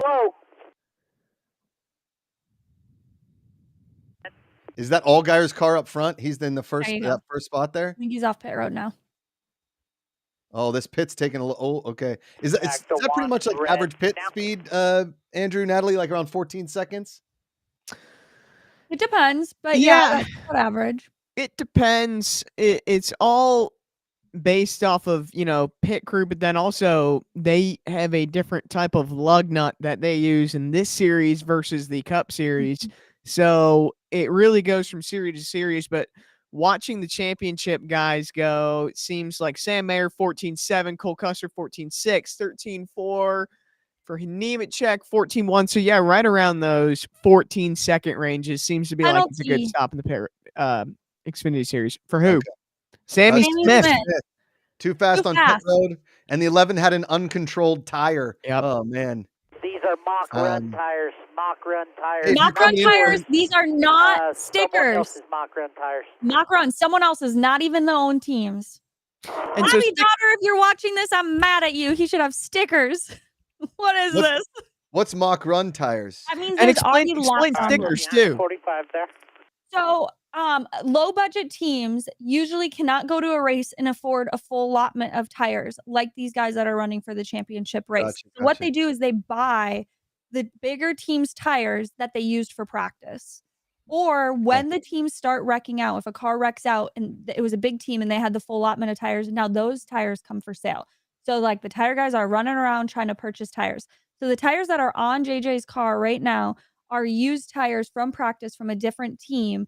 They must have done a mock run on them. There's probably about 5 laps at the most on these tires. So now he's out there with other teams that probably have scuffs or mock tire. Like we call them scuffs. There's scuffs or stickers. There's other low budget teams with scuffs, but majority of everyone that came down pit road got brand new sticker tires. Now at a track like this where there's not a lot of fall off, it doesn't matter as much, but like everything counts. If we were at a track like Homestead, for example, the fall off is so big that this would be really bad. Like this as a driver, you don't want to hear that you have already 5 laps on your tires because those 5 laps, you need those. Hey, if you're piping in from Ashley Vandelays, Chat, we appreciate you guys in here. We see you, Big Ben 0913, NY2120. If you guys want to download the app, we're actually controlling a NASCAR, the 08 car driven by JJ Yaley. Download the app, pick the high line, low line, tires, pit stops, everything. Be a part of it. Ashley was supposed to be on this chat. We couldn't get her internet. She was kind enough to let us simulcast her channel. So hear that? He said we're still gonna count you in, but fans voted low. So what they're doing, they're coming to the choose line. The spotter's gonna count like how many are going low, how many are going high, so JJ knows. Yeah. But he said fans goes the low line, so we're going green in one lap. 10-4, I'll let them know. Say it again. I like a 10-4, I'll let them know. Interesting you're all doing here, but it's very real to me that you're doing this without Ash on her channel, to be honest. Big Ben 0913. She was kind enough. We want her to be on here. We're trying to get her on here. She gave us the access to her channel. Because she was supposed to be on here and we want her to be on here. But we appreciate you guys being in here and hanging out with us. Download the app, control the car. By the way, the championship guy is running 1, 2, 3, 4 right now. So, oh my God. This is going to get interesting. This stage 2, everyone's lined up. By the way, Justin Allgaier recovered to 3rd. He spun in the 2nd lap of the race, gave him 45 laps. He's up to P3. That is a sign of a fast race car, if you had to ask me. So, yeah. My goodness. I mean, this. All right, man. 38 to go here. Is he just that much faster than everybody? Is his car that much better, Andrew? Part of it's relative as well. You know, once you get up racing against the Championship 4 drivers, you're going to be humbled by that type of speed that the really fast guys have. But, you know, as you're kind of working your way through mid-pack, Justin Allgaier should be faster than a lot of the field. So it's not super surprising that he worked his way up from the 30th position. How he did it so fast is impressive, and especially coming out on pit road, gaining some spots and starting 4th, 3rd on this restart. That is impressive. So it's going to be interesting to see where the 7 car goes the second stage. I think we're back to green. Back to green on the radio, but delayed on stream. On the TV. Bottom 3. JJ up to P25. I do gotta say to what you were saying, Andrew, is let's just take Allgaier out of the car. Let's put JJ in the car. Yeah. JJ would have done that same exact thing. He could have drove that car through the field, back up to 4th, 3rd, wherever Allgaier is. I do believe that because of the car he's in, he was capable of doing that. You go back in the field and let's just pick someone like Ryan Sieg. His car, if he spun out early in the race, he wouldn't be able to go from last all the way up to 4th. So I do believe that it is 95% the car. So Allgaier got bumped back down into 6th. Custer, my road dog Cole Custer in there. Nemechek and Mayer, who are also in that Championship 4. Do you guys like the Championship 4? Did you like how it was done before they went to the playoffs a few years back? I have a love-hate relationship with it. Okay. I think I'm the same way. I love the Game 7 moment it creates. Yes. You know, it's the one race, everything on the marbles. That is so much fun to watch. This is the first year I have not actually been at the racetrack for a Championship 4 race. So it's actually interesting watching on TV. It's thrilling to see it in person. It's super easy to pay attention to. It's highest driver wins the race. Then at the same time, do you like the idea that your whole season comes down to one race? Right? People are hit or miss on that. But then again, you could be a team that goes all the way to the Super Bowl, wins every single game. You lose the Super Bowl, you lose it. You lost when it mattered. So this is one of those kind of clutch situations where the true champions will rise to the occasion. So that's how I kind of see it. Is you have to jump on the big moments when they come to you, and this is the big moment for everybody. Sounds like we got a caution out. I feel like there's a lot of pros and cons to it. Maybe we don't have caution. I thought I heard one on the radio. I think things got a little sketchy. No caution. JJ Yaley, 25th. Okay. Wait, is he going to pit road? All by himself. Fractured Eclipse, I think Yaley has jumped up to 25. I think you're right. I'm guessing that the 7 put on the tires he spun because it's the shortest stage of the race and it saves a set in the pits. No, Derek, that's spin. Okay. No. There's a lot of people in here from Ashley Vandelay's stream. We wanted Ashley to be in here. The internet at the track was horrendous. It was hard for us to find a private, but she was awesome enough to let us simulcast on her channel. Hopefully she'll pop in. We got a lot of time left in this stream. We've got like what, how many laps left to go here? 150. So there's a long way to go. Yeah. We got a lot. Look, yeah, Yaley's up there in the 24th, I think I saw. Bring back to 11. We're 13 laps into 45 laps. Once we hit that, then there'll be another caution. And then we got 110 laps straight through. Correct. But there will probably be a lot of cautions. Yeah. And that's important to note, like the stages are not evenly spaced out. So it's typically like the first half of the race will be split up into stages 1 and 2, and then the second half of the race is all of stage 3. So stage 3 is typically the longest of the 3 segments. Hey, do we know the fuel runs? Like if it goes too long and green flag in the 3rd stage, will they have to pit under green? That is a good question. Eric, do the math. Do we know the fuel runs? Go down flat. Let me see if I can find that out. Like what a Inside.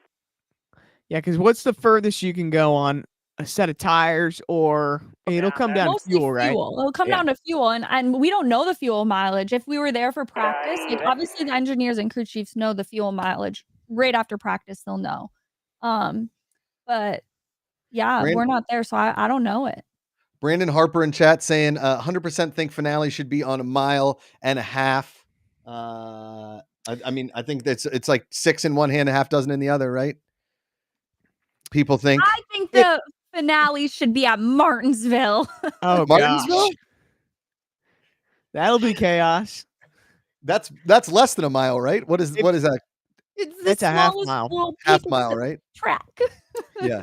Tiny. If I had to vote, I would go back to Homestead, the 1.5 mile track that we did it at. That was just such a perfect way to finish the season. What I like about it too is we only go to Homestead once a year, and that one time a year was for the championship race. So we go to Phoenix twice a year. We have a spring race, and we obviously have this fall race where they're racing for the championship. I like the fact that you go to a track, and that's the first time you see it all year, and that's the championship race. It seems like it's a little bit more neutral when you have it only once on the schedule. So that would be my thing is if we're going to stick with Phoenix as a championship race, we got to get it down to only one race a year to make that one race really special, important, like a standalone. What about like more fair? What about a track like I don't know. Why don't we start at Daytona, end at Daytona? Oh man. No, that would be now we're talking about the integrity of the sport. So Daytona's a great race to kick off the year, but it's a wild card race. And you can see people can get caught up in crashes, in misfortune that's nothing to do with their own doing. Sometimes you just get unlucky. It would be a bold move, I think, to go to Daytona since it's a wild card type race to decide a championship like that. But you're not the first person to suggest that. There have been people say, "Hey, let's go to Daytona, Talladega." Yeah, it would be crazy. Cutoff race. It would be crazy. Which isn't it a cutoff race? It's a cutoff race. Yeah, so that's wild. So they get a little bit for there you go, fans that want it to be the season ender. At least it's a cutoff race. There's a lot of people in here saying I mean, Daytona coming in. I mean, most casual NASCAR fans know the Daytona 500, right? They know the Indy 500, which isn't a NASCAR race, right? But I will say, like, having the final race at Indy could be kind of cool. However, it's freezing in Indianapolis right now, so we don't want another thing. Right? Yeah. We're not going to do it at Fontana, right, in California. It doesn't have the kind of history, I wouldn't think.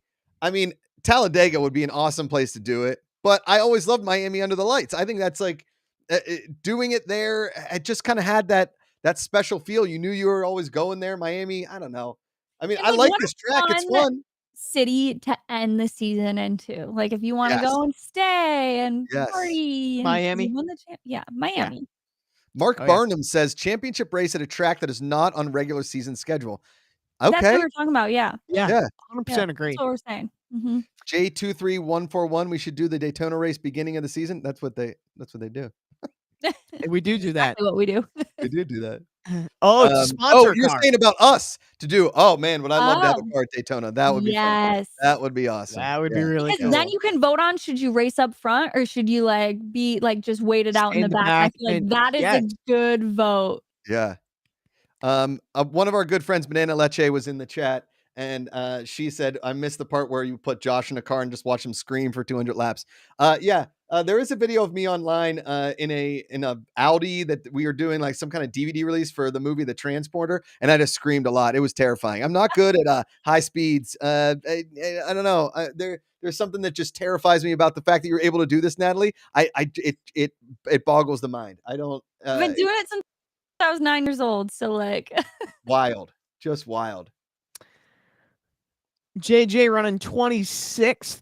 He's kind of found that spot that he likes to run in. Now here's the thing. He's running about the same lap times as Anthony Alfredo in the 25th position. So even Jeffrey Earnhardt is running 29.6s. So technically he could be running up there in 24th. Okay. If you're just tuning in, this is Fan Controlled Racing, a first ever of its kind. We are controlling the 08 car driven by JJ Yaley, Phoenix Raceway for the Xfinity Championship. I'm watching live on USA. You can watch it on Peacock and other streaming outlets. You're going to be able to vote high line and low line, 2 tires, 4 tires. We did air pressure, wedge. You're going to be able to, decide when to pit after the break here, whether it's in 6 laps, 8 laps, we'll figure that out. We're getting all of the audio from the driver piped in. We're taking a little break from audio right now. Obviously, there's like a little drive-through commercial going on in my end, but welcome everybody from Kick, Twitch, from Natalie's channel, from Dirty Mo Media, from Ashley Vandelay's channel, everybody live in Phoenix. Download the app, get in on the action. Climb those leaderboards and win Johnny Manziel's first game check in season 3 of FCF. Fan Control. Woo! What's happening to Allgaier? Why is he 8th right now? That's a good question. I'm not sure. By the way, JJ Yaley up to 25th, just past Jeffrey Earnhardt. I knew it. I told you guys. I said his lap times. He should be up there. Let's go. He's moving up. Go JJ. Way out ahead of everybody. Is this the kind of race where you running in that clean air is good? It's helpful. Yeah. And this is one of those racetracks where if you see someone fire off good and they have a good, strong car, they're typically the ones to watch. But this is, I think, the longest run we've seen so far. So it's kind of interesting to see that Cole Custer with some clean air and track position is running away with it a little bit. It will be interesting if we can get that field bunched up together. Again, obviously it will. We're going to get a guaranteed caution coming up, I think, at lap 100. No, 105. I think lap 105. Okay. Or 110. I don't know. I'm trying to do the math watching here, but a little Haas 47. Go, JJ, go. Yeah. What's up, Kevin Skaggs? Good to see you. Some people are saying bad tires. We got bad tires. That's what's going on. Well, he's running good for the tires that got put on. Yeah, because he was running what? Qualifying scuffs? Mock qualifying scuff tires? Yeah. Which don't have a lot of laps on them. Anyways, and this track doesn't have a lot of fall off, so that's good. But that's still something. When you say fall off, what's that mean? So explain to me. The fall off would be, for example, let's do 10 lap run, 10 green flag laps in a row. Let's say you're running 28.2 seconds. Yeah. And then 10 laps later, you're running 28.2 seconds still. That means that the fall off is slow. Like the time, you're able to run that time for a long period of time.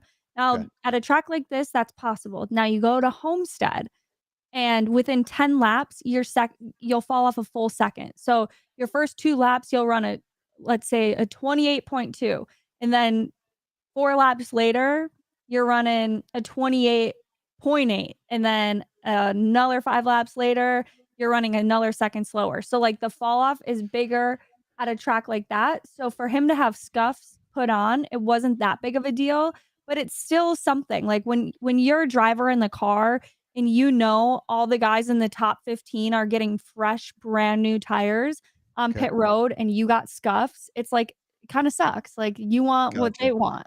You want the best you can have. Sure. That all makes sense. I mean, and that okay, wait, we got a vote up here. We're too loose. Ask air pressure or wedge or track bar.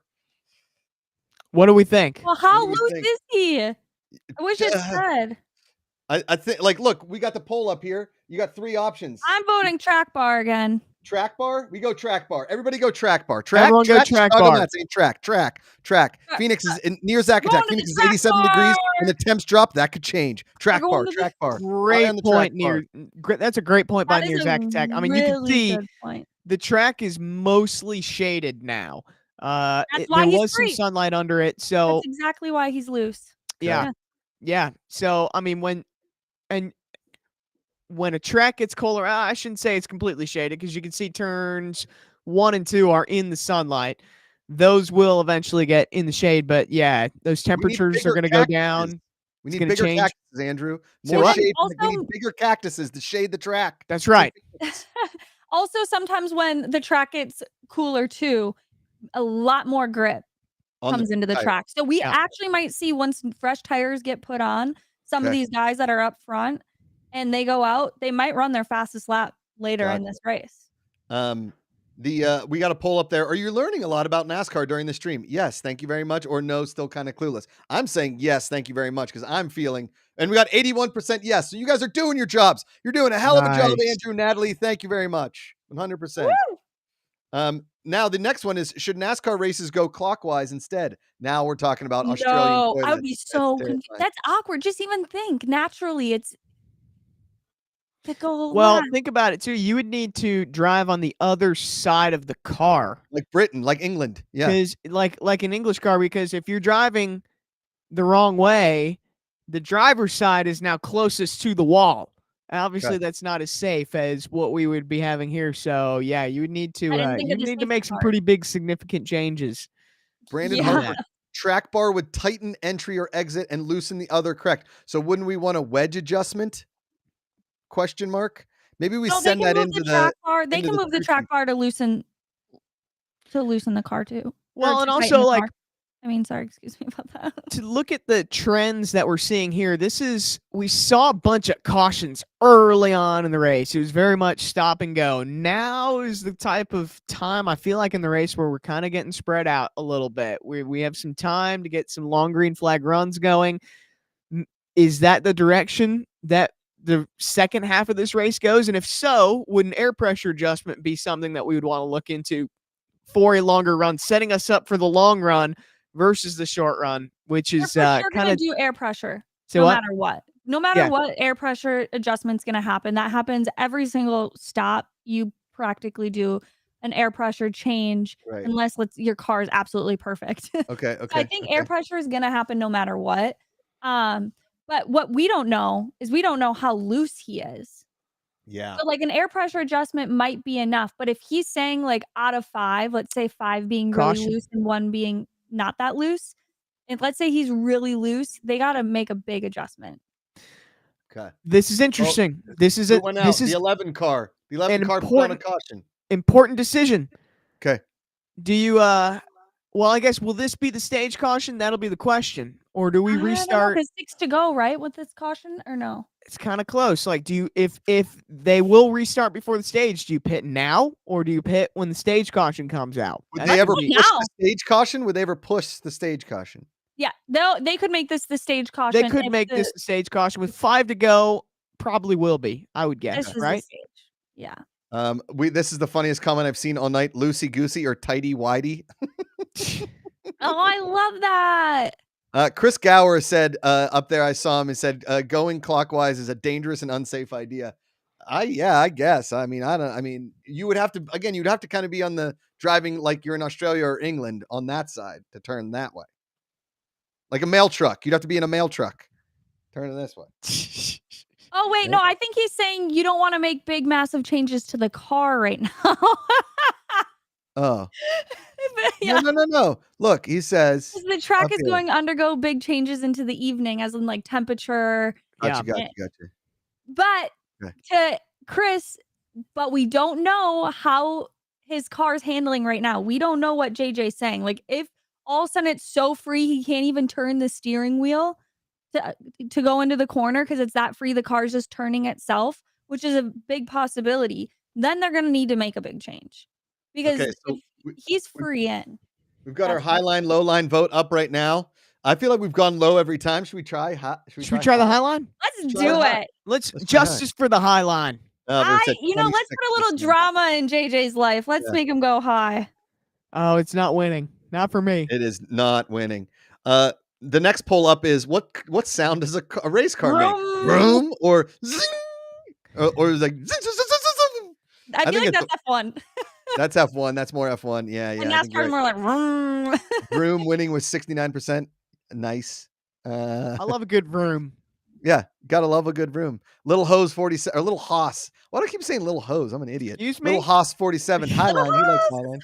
Well, Little Hose 47 makes me giggle. I gotta be honest. That's pretty Little Hose.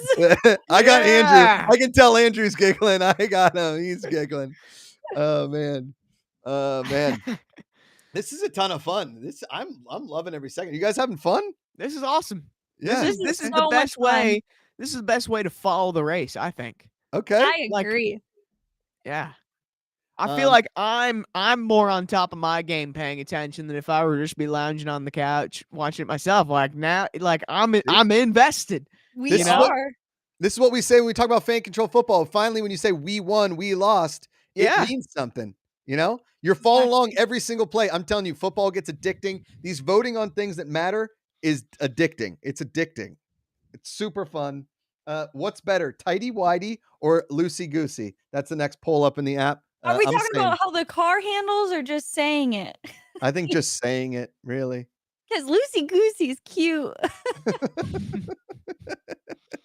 Loosey goosey is quite adorable. Man. Should we put Jessamula, Ruth is cutie? Can we throw up the car audio? I feel like this might be a good time to listen. Yes. Right? The car is wispy in the turns.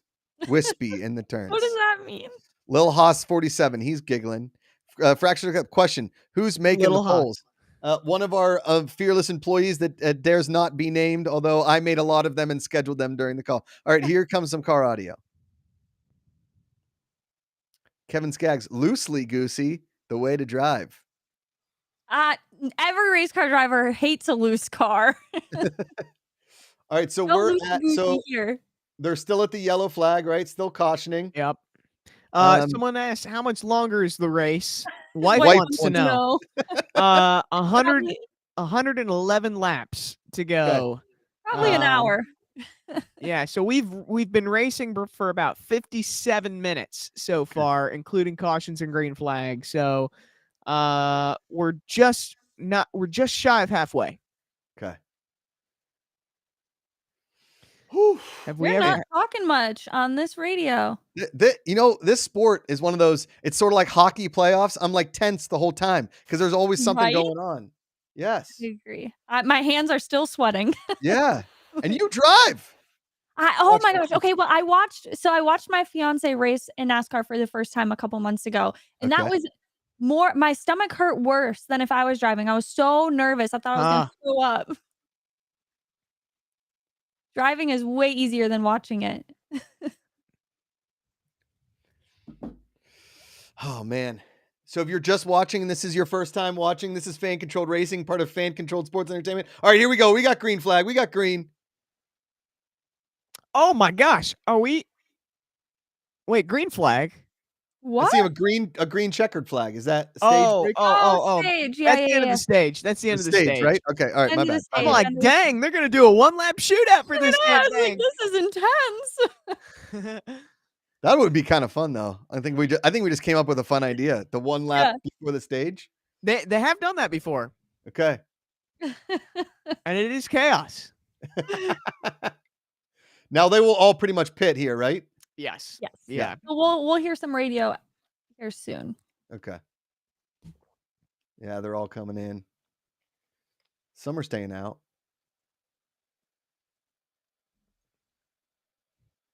You can't wait until I race against Derek. We've raced against each other a couple times, Little Hoss, and I've beaten him every single time. Derek's never beaten you? Never. That's hilarious. And he's always started in front of me because he's better at qualifying. I think my wife would wreck me. I'll be honest. Derek told me he would wreck me.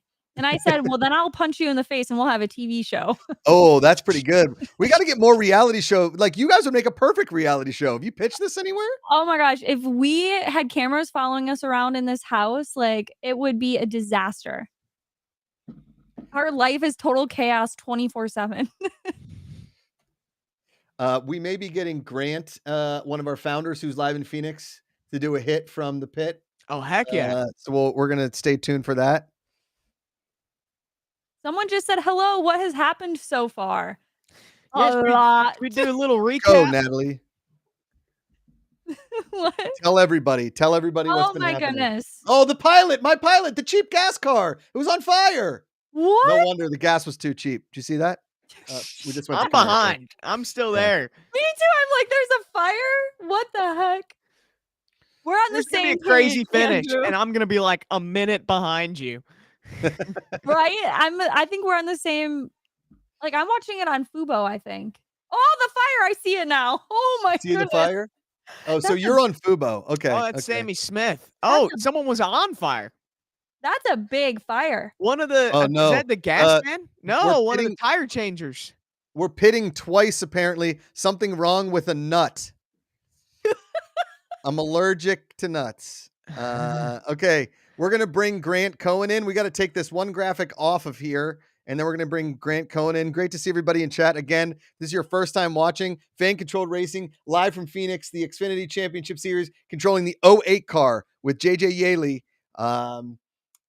He's currently running in, I believe, 27th. Is that what you said? JJ is 29th right now, but that's 29th. After pit stop. So the timing might get adjusted as soon as they come off of pit road. But yeah, 29th, I believe, off of pit road on the lead lap. So running pretty good so far. He's up from where he qualified. So that's always a win. He's making ground for sure. Got it. Okay. All right, here's Grant. This is as good as we thought it was going to be. Oh no! There he is. Here we go. This is my first time. He's on pit road. Hi, Grant. Hey, Grant. Can you hear us? Nope. We're just getting a stagnant phone shot. This is awesome, and we're back. It's back to just the three of us again. If this is your first time watching, this is very on brand for Grant.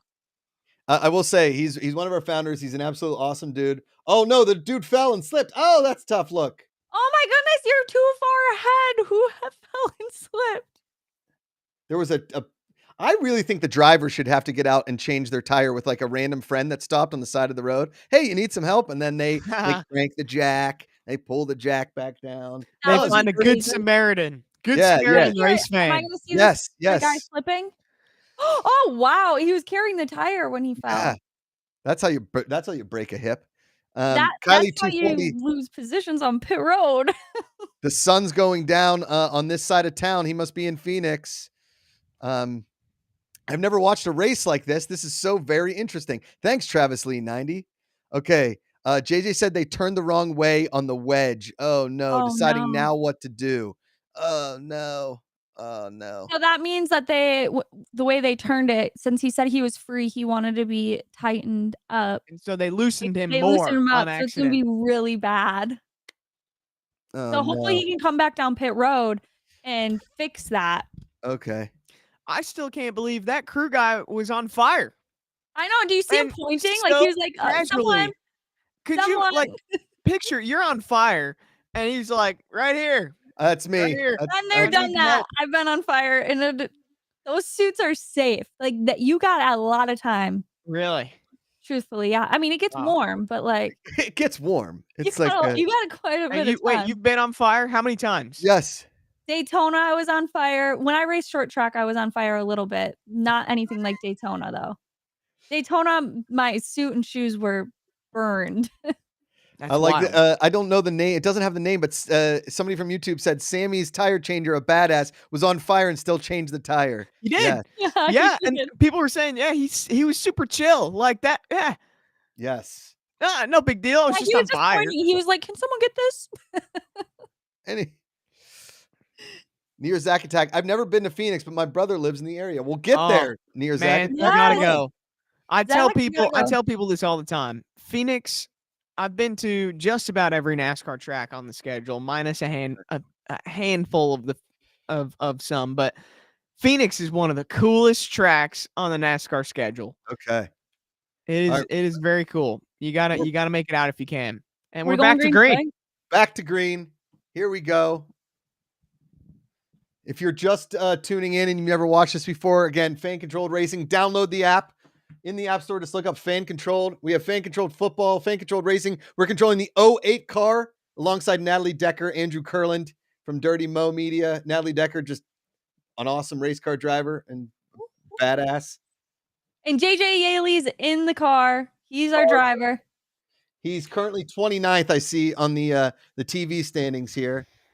So hopefully, did he come down pit road? Did we find out if he did? I don't know. I'm waiting. Back down pit road to fix the adjustment? Getting out of the T, apparently. I don't know. Oh, getting video of the pit? Jay Spacey, I tried to change my truck tires like they would in a pit stop. Might have threaded the lug nuts, but I'm experienced. Yeah.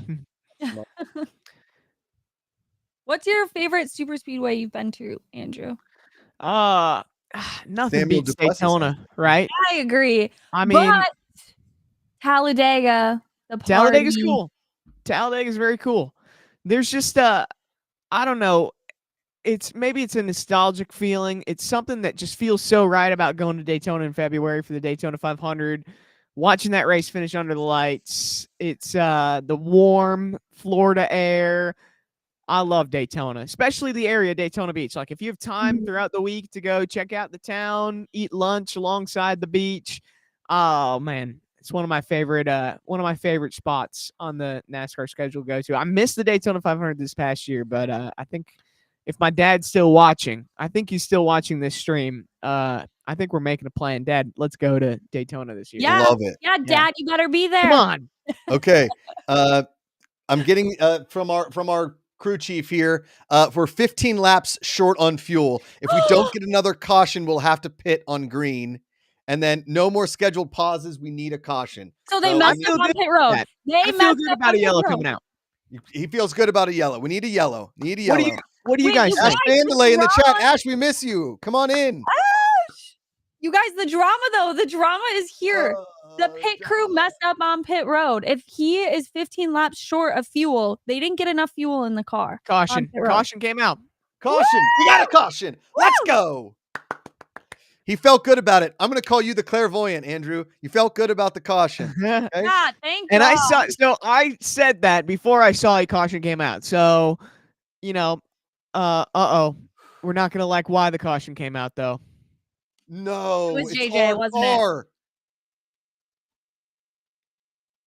What happened? It was for JJ. What happened? Now I don't know what. We'll see on the broadcast. There's the fans' faces. Hopefully we can keep going. Hopefully it's not bad. JJ wrecked. How bad. bad is the chat? Doesn't look good. No. Is it bad? It's not good, guys. Oh no. I haven't seen it yet. Oh no. Oh no, it looks bad. Oh, no. Look, they're showing our pit. Hey, Fan Control's getting TV time though. Let's go. Yeah, we are. Let's go, Fan TV Control. time. Oh man. Oh man, yeah, that's some front nose damage. Let's see how that happens. I can see look at all the faces. Oh my gosh. That's Fan Controlled. Hey, download the app if you want. Download the app. Yes. Oh man. KK5 fan, a lot of front end damage. Let's hear the radio. Jess, pull up the radio. Pull up the radio. We need the radio. I can't hear TV, but I believe they're definitely talking about Fan Controlled. I'm listening to it right now, and it is all about Fan Control right now. And they're talking about how cool of an idea it was and how exciting it is. Hopefully they can fix this damage. We need to get the audio up, please. No, everybody is really bummed. Matt Bumgardner, Kevin Skaggs, fractured eclipse. He got dumped. Man. Okay, JJ here's the goes around replay. the outside. JJ He makes got dumped. contact. That's a lot My of dad damage. said he got Oh, dumped. no. Damn. Oh yeah. Who Oh dumped him? yeah. There's nothing he could do there. He got wrecked by who was that? Oh, man. He literally just wrecked him. Yeah. Flat out wrecked him. JJ Yaley is a victim. Oh, that situation. no. Pit road Oh, was not he hit good. pit wall. I think his steering's all messed up. Yeah. Oh, man. Yeah, like something's on the ground in the front end because you saw all those sparks. So I bet he doesn't have much control. No more. Oh, He's man. done. Oh, man. Can you guys still see me and hear me? We can. Okay. And we're out. Asked for a wrecker. Oh, man. Can we get the hood of the car with the fan faces? Oh, man. Poor D-Factor's grandma. She's up there. Nerdy's face got smushed. Wait, was it Chris Hacker that wrecked him? I didn't know he was in the race. Forking heck. Hacker, I hardly knew her. Toad. The hot Nerdy Watch is saying it the best. The highs and lows of racing. I mean, like this one hurts because we were making the calls, you know? It does. Yeah. NASCAR National in YouTube. Are you guys doing this again in the future? We would love to do this again in the future, and hopefully we don't wreck halfway through the race. But Travis Lee 90 said, "Well, he made it halfway." Well, we went from 30 the 35 wrecked him. Derek's telling us the 35 wrecked him. Andrew, tell the crew Monday that the 53 is the fan now. Idiot. Yeah, 53 Andrew, for one idiot award. Chris what Hacker. an idiot. They're gonna get it. They're gonna get it on Monday.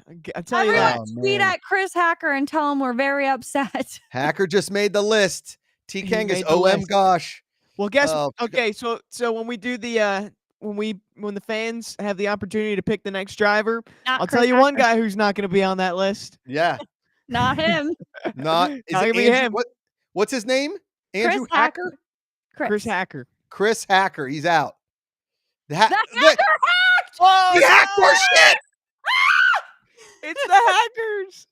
It was the hackers. We knew it. It was the hacker all along. Are you fucking kidding me? Oh no. Ruthless Cutie, JJ going for a medical check seems okay. Seems okay. He has yeah, to. So That's he has protocol. to. Yeah, oh my God. Protocol. Fracture eclipse, that hacker bit. Okay, first of all. That for as unfortunate as all of this is, that is like, how can you write it like Hacker that? really said, I'm going to do it for the plot. I'm going to be the hacker. We were talking about this 2 hours ago. My God. Wow. Are you guys hearing any of the audio? Because I'm not hearing any audio. No, we're not hearing it. He's probably he's out of the car, so there's probably not going to be a whole lot of audio communication that's going on. Wow. MV Frank, if someone wrecks someone, they should fist fight for the working car. That's a fun idea. Can we get JJ Can we vote on JJ to punch Hacker? Yeah, like can we get like a fan controlled yeah. Yeah. Like throw his helmet. Throw his helmet at the car. Oh my goodness. This stings, guys. This stings. Now all the polls are now we're going low line. We have all these polls to vote on, but looks like we are out. How are we feeling? Excited for next game? Good game all. What do we think? So far, this went amazing. I had a great time. Do you guys ever? I think we should stay on for the rest of the race, right? I'm good with that. Now, here's the thing. Okay. It is a bummer that the car's out of the race, but that TV time, the attention you got, even though JJ crashed out of the race, the fact that NBC talked about this program right here. Yeah. And even since that has happened, I've noticed the chat has started populating more. So the attention that the unfortunate crash had, the attention that it brought was actually, maybe it was somewhat of an investment. It hurts, no doubt. Bad for JJ, good for fan control. It hurts. Yeah. And of course, as a sponsor, you want your car to finish the best possible position. But this is, I don't know. Hell of Josh, a consolation prize. You tell me how you feel. Like, what are your feelings right now? Like, obviously, emotionally, man, we are so tied to wanting JJ to run well. But hey, you got the fans' faces on national television. We you got sure the logo for Yes. about a solid minute. The pit box was on TV. So, like, how are you feeling right now? I will say, our buddy Jerry Jordan, aka Kicking the Tires, TV time was great, but that's a racing thing. Right. It happens. Yeah. A major consolation prize is that we did get that major TV time, and that somebody named Hacker took out our car, and we now have this content. We have this content to put together for social media on Monday, right? We also have all of that TV coverage. We also can crack beers earlier, I guess, because I'll get the champagne. Her car is out. Man, Woody the Duck coming in hot. Wasn't even our fault. Woody the Duck, one of our longtime fans, always at the top of the leaderboards. Still don't download the app, even though you can't control our car. You can take in some picks and pulls and enjoy the race. Now it's just a fun watch party. Yeah, I mean, I want to get, if we can get the internet to work, we can get Grant or maybe even JJ from the track, or we can get awesome to get JJ, Leighton or Jason Miller or somebody to come in here and talk to us about what happened with the car. Man, again, like you said, it's very bittersweet. Well, he definitely got flat out wrecked. And from looking at it and the attitude of the car when he was coming to pit road, the front end was just like smashed down on the ground, like nothing was holding it up. So some of the suspension in the front end, something was broke from when it hit the wall.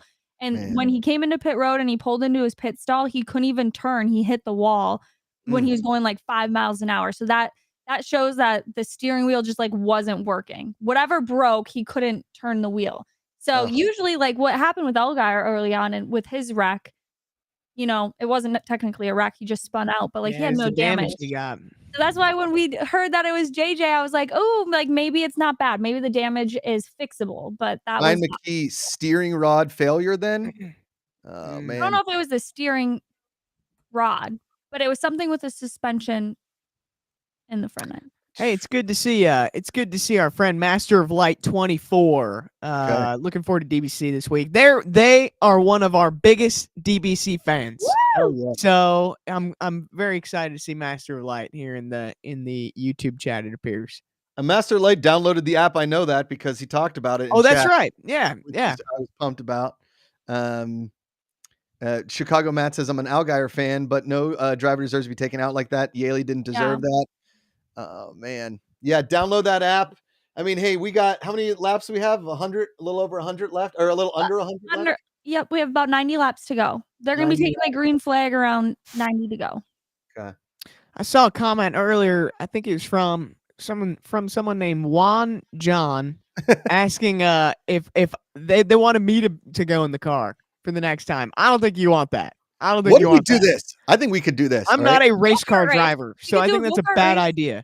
No, here's what we're going to do. This is the idea. Okay. Well, first of all, fan control, the next one of the iterations of fan control racing is we're going to do an actual go-kart Mario Kart where people can throw shells and bananas and fans can tell us when to throw the stuff. That's super cool. Okay.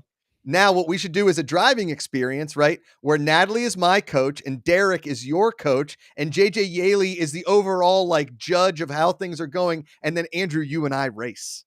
Yes. Like on iRacing or real life. Like at Talladega or something. Like who has the fastest lap? Hell yeah. Yes. Man, dude. Like sim racing, like iRacing or real life? Real life racing. Yes. Oh my gosh. Yes. See?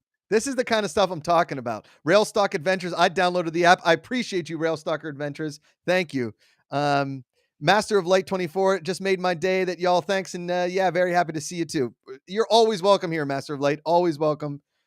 Yes, everybody likes this idea of me and Andrew in an actual race car. Natalie's my coach. Derek's Andrew's coach. JJ Yaley, the overall coach, with like some help with some other drivers. And we see who gets the fastest lap. I'll be honest, Andrew probably has a leg up. He probably got a leg up on me in this one. Oh, no, I got you. Derek is a horrible coach. Is Derek coaching me? Because he said Andrew will be fast. Don't worry. So he believes in me. Derek can't even explain between left and right. Like he doesn't know how to explain things. Wow, so good luck, Andrew. And Juan said I will win too. So Yes. Oh wow. Juan, let's put up a poll. Can we put up a poll? We got a poll that says, Oh so high no. line or low line? LMAO. Funny, not funny. No. Not funny. Funny. The funny and not funny is a 50% split. Should Andrew drive next? Yes, or Josh should? I'm taking Andrew. Andrew. Oh my God. These are all the polls you guys can get in the app. You download the app. You play all kinds of fun games. Listen, we have NFL picks tomorrow. We have all kinds of picks all throughout the week. You had the fun Natalie Decker picks on Thursday and Friday. Natalie, now that we're here and our car has been unfortunately taken out of the race, tell everybody why you're scared of water towers. Oh yeah, we never got around to that. You guys aren't ready for this. Okay, here's my biggest fear. I get kidnapped and they take me to a water tower and they put me in the water tower and I come to and I'm swimming in a dark water tower all alone, waiting for someone to come save me. Yes. That's some like serial killer type stuff right there. Yeah. That's a horror movie, right? Yeah, it's a horror movie. What my dream job is. I never thought, I never saw a water tower and be like, oh, what if this happened to me? Yeah, no. So now every time I look at a water tower, I'm like, I'm gonna get kidnapped and they're gonna put me in the water tower. So, they're gonna make me swim in the dark. She tells me straight up, I'm scared of water towers. And I think to myself, okay, I'm going to do the math here. I'm like, water towers. Is there some kind of water tower I don't know about? Like, if I ever been to a water tower, I'm like, water tower. I'm like in New Jersey, like at the beach towns with the water, like the big thing. And so I send her a picture of a water tower. And she was like, yeah, those. I'm scared. Somebody's going to kidnap me and put me in them and make me swim my way out or get my way. I'm like, wait, what? And then I started in my head. I'm like, that's a horror movie. That's like, it's basically Saw in a water tower, and she's got to figure out a way to get out of the water tower, and she's given clues in a water tower. It's like crawl, and then like different animals pop in the water tower. We don't know how it's working. Yeah, because how you wouldn't be able to get out. No. Well, people get in there. So my dad told me, he was like, Natalie, you can't be scared of something if you don't know how it works. You need to Google and understand how water towers work. Once I understood how they work and they're actually mostly pipes, then I was even more scared. I was like, oh my God, I'm gonna get stuck in a pipe. Like, that was the worst thing to do. I did not want to know what they looked like on the inside. We're gonna see a movie trailer. We're gonna see a movie trailer in like 3 years. It's gonna be for Water Tower. Water Tower. Apparently, there's a movie called Aquamarine. Somebody said, "Haven't you ever seen the movie Aquamarine?" That sounds made up. That's not a thing. You just made up a movie called. Yeah, I don't know about that movie. I haven't heard of that. Okay. We again download the app and get in on the picks and polls. Apparently, I'm being told backstage that Jason Miller we're hopefully going to get Jason Miller to come on and talk about what happened, and then talk about the fan experience. I'll let you guys know when JJ hot. Yeah, no pun intended. Yes, I know. My mom voted yes. She's a big JJ Yaley fan. Yeah, she's his biggest fan. Near Zack Attack says something crazy. When I was a little kid, I was afraid of butterflies. I'll be honest, but I still don't trust butterflies. So anything that starts that ugly and becomes that pretty, it's weird. I'm telling you, it's weird. It's weird. It's only awkward if you make it awkward. Ooh, Nerdy Watch has got our Natalie. He's got our slogan for our movie here. Andrew Curlin stars as the villain, Natalie as the hero. Water tower, too wet to climb, too high to die. Boom, nailed it. That's hilarious. Coming to a theater near you, only on Christmas. Like. Man. Yeah, Kevin Skaggs. I would hate to be devoured by a big shark. I think that makes sense. That was JJ Yaley's biggest fear is that he's in the water. He hears the Jaws song, but he doesn't know where Jaws is. And then Jaws just out of nowhere comes and, attack. I've been, I used to be afraid of stairs. Stairs? What is that? I was afraid of stairs. I mean, they can be sketchy sometimes. Go on. Stairs. He's a big stairs guy. Yeah. Big stairs guy. Oh, look, Woody the Duck just chimed in, Andrew. Escalators and elevator doors. That's like a stair. My biggest fear is getting stuck on an escalator. Oh. On an escalator? Yeah. Wait, like an escalator or the stairs that move? Yeah. I don't want to get stuck on one of those. Wait, then you just wait. Have you seen when the escalators fail and they actually break and then people start falling forward? No, I haven't seen. Oh yeah, I've seen that. No, I was making a joke. Obviously, but then I thought, yeah, I was like, can't you just walk? But I don't know. Maybe you're scared to walk up the stairs. My high school girlfriend fell in an escalator and we had to go get stitches in her knee. Oh my goodness. I actually did the same thing. I'm afraid of how much I love Josh. Well, I'm very lovable. Just don't ask my wife. She might disagree. She might very much disagree. Hey, what do you guys think about taking like a 2-minute bathroom break, water break? Yes, potty soda break. When we come back, hopefully we'll have Jason Miller pop in. Let's throw up that image of "We'll be right back." And thank you everybody in chat. We will be right back in about 90 seconds to 2 minutes. Thank you all for being here. This is Fan Controlled Racing. We'll be right back. Vroom vroom. Hit the beat button. Vroom vroom, mother.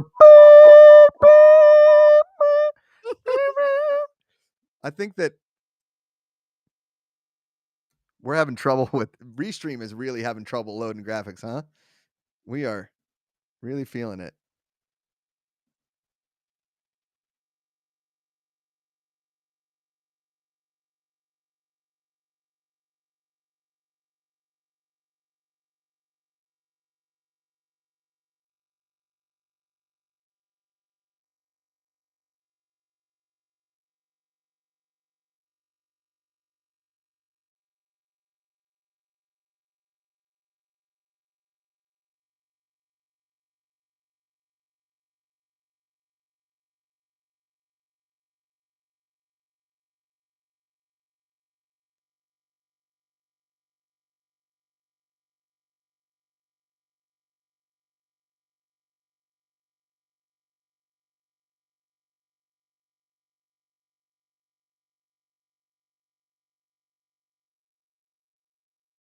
See yourselves? Yeah.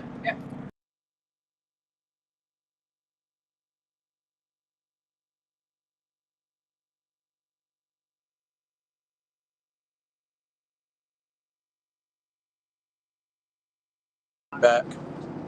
If not, do you want to film?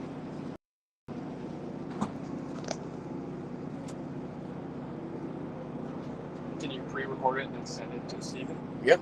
That's what. Oh yeah, because we're on your.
Ladies and gentlemen, live from Phoenix Raceway, fans will control the number 8 car with JJ Yaley at the wheel at the NASCAR Xfinity Championship.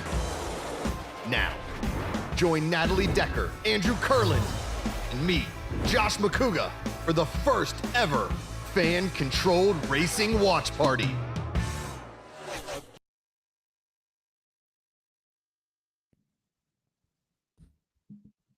We're back. Woo! Woo! What a break. Felt good. Did everyone go potty?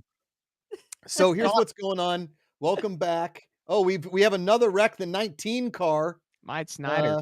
Matt Snyder has gone, or Wyatt Snyder? That's a heck of a name. His parents just flipped the W. So unfortunately, JJ Yaley in the fan-controlled car. This is fan-controlled racing. You can download the app, fan-controlled sports, the control app. We were calling pit stops, tires, wedges, tire pressure, all kinds of fun stuff, high line and low line on restarts. And unfortunately, our driver, JJ Yaley, in the 08 car was wrecked into by an internet hacker by the name of Chris Hacker. And the hackers got us. The hackers got us. They did. We said early on we jinxed ourselves. I don't know what you guys are.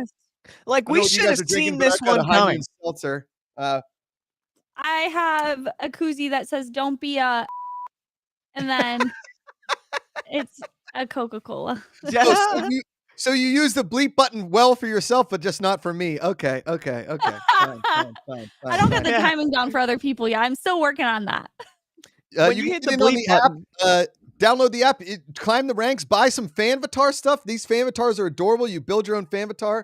And I will say, one of the polls up there is Natalie's fear of water towers justified? And nah, she cray won big. Damn, it was the big winner. Come on, guys.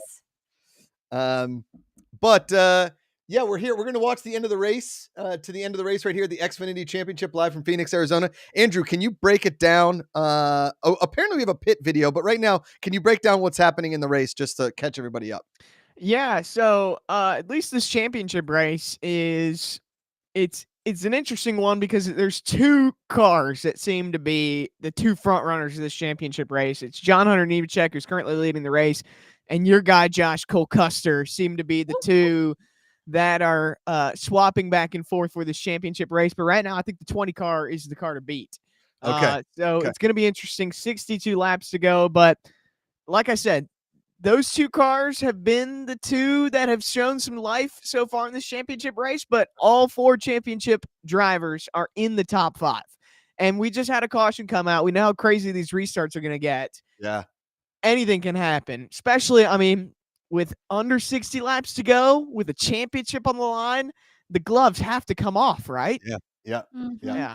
I love that Pedro Quality thinks that we're actually being serious. I mean, how did they not think this would get corrupted somehow? It didn't. We're joking. It was an actual wreck on the track by Chris Hacker. Unfortunately, it's Chris Hacker, right? I said that correct? Is it Chris Hacker? Is it? His name? Yeah, Chris Hacker. Chris Hacker. Okay. The hacker. The hacker got us. Unfortunately, we were out of the race, but for the 98 laps that we were in, I thought it was a ton of fun. I had a blast. Honestly, it was amazing. Hearing that audio and hearing the crew chief say, "Well, the fans said we're gonna." The fans said, "I'm gonna loosen you up with an air pressure adjustment." Like, that was, I knew that was gonna come, but to actually hear that was pretty cool. Sick, right? Yeah. It gave me goosebumps. I was like, this is everything I ever wanted. You got it, Natalie. And next time you get to drive the car. I hope so. Vans, you better choose me.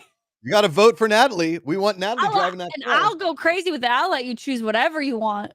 Oh, man. And then you can get the fans to make sure they vote for the pink one, because I want a pink car. The pink one. Yeah. I want a pink fire suit. I want a pink helmet. Oh, that's sick. Yeah, that's pretty fiery. Yeah. Yeah.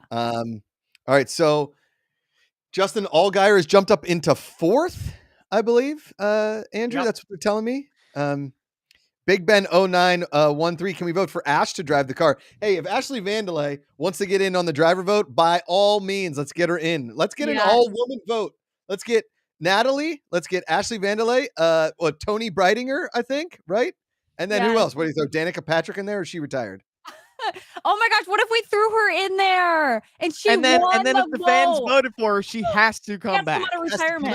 Right? Danica, you have to come out of retirement. The fans then want it would you. be. Are you guys ready for it? Then it would be Fanica controlled racing. Oh God, woo, I love it. Thanks, guys.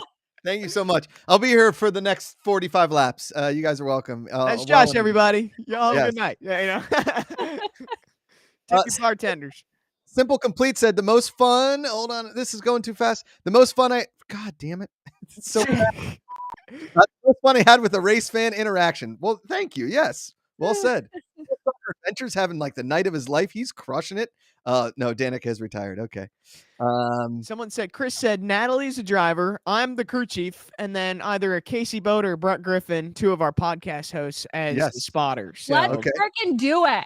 You sure you want me as a crew chief? Yes, I trust you fully, but I want honestly, Jason Miller next to you just in case. Here's the thing. I'm the crew chief, but really, I'm just the messenger. That's all I am. You know, don't shoot the messenger. I'm just calling the plays at the fans from the motorhome, and you'll be just the one telling me what the shots are. Yeah. No, and I can be just moral support. Like, Natalie, you're doing great. Your mom and dad said they love you. Yeah. I need the moral support. Okay, two things real quick. Our buddy Jerry Jordan, kicking the tires. Had a good time, everyone. See you next time. Jerry, you are a legend. We love you, buddy. And our good buddy Big Ben 0913. Can we hear everyone's thoughts about the Cars movies? I will say my little daughter is obsessed with Cars. She loves it. Aww. She loves the Cars. She loves all of the Cars. Lightning McQueen, Mater, the whole thing. We took her to the Disneyland thing and she lost her mind. So in support of my little 2.5-year-old, I love the Cars movies. I think they're incredible. We need to get your daughter to a racetrack. Oh, that would be something. That would be something. She would love it. Maybe when I'm racing, she can come hang out with me. Oh, we could do iRacing. That'd be so fun. Oh man. Someone just said, Josh, you can be a tire changer. That comes with you might have to be on fire though. Okay. Yeah, you could be like that guy tonight. The air off. Or you can catch the tires. Oh, like a fish at a Seattle fish market. Yeah, you got to catch the tires. That's a job. And if you don't catch it, we get a penalty. Got it. So it's very important to catch the tires. Very important to catch the tires. Back to green. Back to green. Those watching delayed, take a look at the restart. The restart is under review, but it's real good. Did you guys just see all the drunk fans on? Yeah, that was awesome. Yeah, that was good. It had me for a second. Jay Spacely with a good comment from the night. We've had some really good ones in here. It's Jay Spacely. Fan-controlled fans don't give a pit. Boom. I like that. That's pretty good. That's a pretty good one. Andrew Barela said, I'm a NASCAR firefighter. I got you, Josh. Oh, Andrew. Thanks, buddy. That really makes me feel safe. I one time, I will say I was kind of like a little pyromaniac when I was like the 5th and 6th grade. And I tried to jump over a fire at like a camping thing. It's my family doesn't go camping anymore. And I cut my boot on fire and we never went camping again. As my mom said, you ruined it. You ruined it. We can't have nice things because of Josh. Thank you. Keep Josh on track. Keep Josh alive and not on fire. Josh, this is the voice of God. I am the NASCAR God. I need you to do something for me. Can you play the pit video? I was waiting. I said we'll play the pit video, and then they didn't come on. God, please play the pit videos. We need to see them. The fans have spoken. God, get a load of this guy. We have a pit.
Well, that was not 14 seconds. I think that's when they were trying to do the crank thing on the wedge. The wedge? I mean, I don't know what they were waiting on there. Woody the Duck says, was that slow? It was very slow. Okay. Methodical. Here's the thing. Here's the thing about the slow pit stops. This team is not one of the front running teams. They're not going to have the best of the best pit crew. They just can't afford it. So this is still good. It was still okay. It was okay. Okay. All right, we got 6 polls up in the app. Again, download the app as we're watching. We've got 51 laps to go. John Hunter Nemechek still in the lead. My road dog in the 00, Cole Custer in second. Okay. The vote is up. What should Josh's position on the pit be? We've got cheerleader, fire extinguisher, tire changer, or jack man. I'm going cheerleader. What do you guys think? I like cheerleader. Okay. I want to see you change a tire. I'm going to vote for tire changer. Okay, he's got tire changer. Ooh, but Jackman. That would be so difficult. We'd be on pit road for an hour. How tall are you, Josh? On a good day, 5'11". You're probably not tall enough to be a jackman. You have to be tall for They that? need to be tall guys, yeah. Yeah, or I'm thinking a fueler. Oh, fueler. Okay. Yeah. Yeah, you need to be tall to get the fuel. And I think you need to be tall to jack that car up too. Gotcha. And Derek chatted in here and said the adjustment happened in the rear windshield. So that's where they put like this little thing in and they turn it clockwise or counterclockwise depending on what you want. The adjustment didn't happen in the left front where they got hung up. I think that the tire changer just got hung up on something on that video. 71% of people think you should be the next crew chief, Andrew. All right. Well, the options were yes or yes. So I feel pretty good about people what they were saying. So we got this picture of this is Chris Hacker. I don't know. He kind of looks like Hacker with that haircut. And it says the poll says Chris Hacker wrecked us. Is he scared of the fans? And our options are it was an accident. Nah, he's scared AF. He's scared AF. Yeah, 83% of fans have said that. In that photo, he looks scared. He is terrified. Thanks everybody for being in chat. Great to see everybody. We're sticking around to the end of the race. I mean, we only have 47 laps to go, which is about 20 minutes the way these guys drive. Or there's gonna be a lot of cautions. We'll be here for an hour. Or cautions, yes. Fractured Eclipse poll: is Chris Hacker in Anonymous? Is that a show or is that a game or is that what am I missing in the joke there? Y'all should do a Pikes Peak FCR car. Oh, Sergeant 435. Wow. That's a great idea. Have you guys ever been to Pikes Peak? It's pretty cool. Pretty cool. Not. Yeah. You can only really go in the summertime, obviously. Wait, I think I've been there. It's in Colorado? But is it no, I haven't been there, but my dad's been there. What's the one in Wyoming where it's 2 big mountains? They're like double. The Grand Tetons? Yeah, maybe that's the one. We went snowmobiling, and let me tell you, the tips of the trees were the only thing sticking out of the snow. That's how much snow that was there. Wow. And then there's it gets all blown out from the wind around the tips of the trees. So it'll be like a 6 foot, even 3 stories, anywhere from 6 feet to 3 stories high of a hole down in there. And people will fall with their sleds into those holes. It's insane. Wow. But I think people go to Pikes Peak in the winter. Well, I'm sure they do, but they can't drive cars up there in the winter. I think they do snowmobiles. Yeah, probably. Yeah. Oh, Mark Barnum says Devil's Tower. That's Devil's Tower is what you're talking about. Okay. Hey, and Josh, I believe Cole Custer just took the lead. What? He just took the lead. He did. What? Your man took the lead. Our buddy the Haas is going home. Night Haas, great to see you. Good night. Man, if Cole Custer takes this, I mean, I gotta be honest. I'm probably good luck for Cole Custer. Let's. And what's cool is no matter who the championship 4 end up winning this thing, it will be their first career Xfinity Series championship, which is always pretty neat to see. Yeah, that is cool. That is cool. You know what I like? I'm a big golf fan. So I compare the sport a little bit to golf in ways that I can to like bring it to my own recognition. Is like the amount of coverage that the Xfinity series gets is incredible, whereas the PGA Tour absolutely drowns the Corn Ferry Tour, which is the tour under. So you have no idea who any of the guys are that are coming up to the PGA Tour. And if they were to do what NASCAR does in making the Xfinity Championship Series equally as exciting as the Cup Series, I think like you're basically creating two sports in one. And this is what I love about this race is like I'm rooting in this other race when this isn't even the main event. Yeah. Well, it's so Truck Series too. It's so cool because it's kind of like I remember you when type series. And you look at the championship 4 battle that is going on tomorrow. I mean, William Byron, I remember when he was racing for Kyle Busch in the Truck Series, and he was this young kid that was trying to make a name for himself.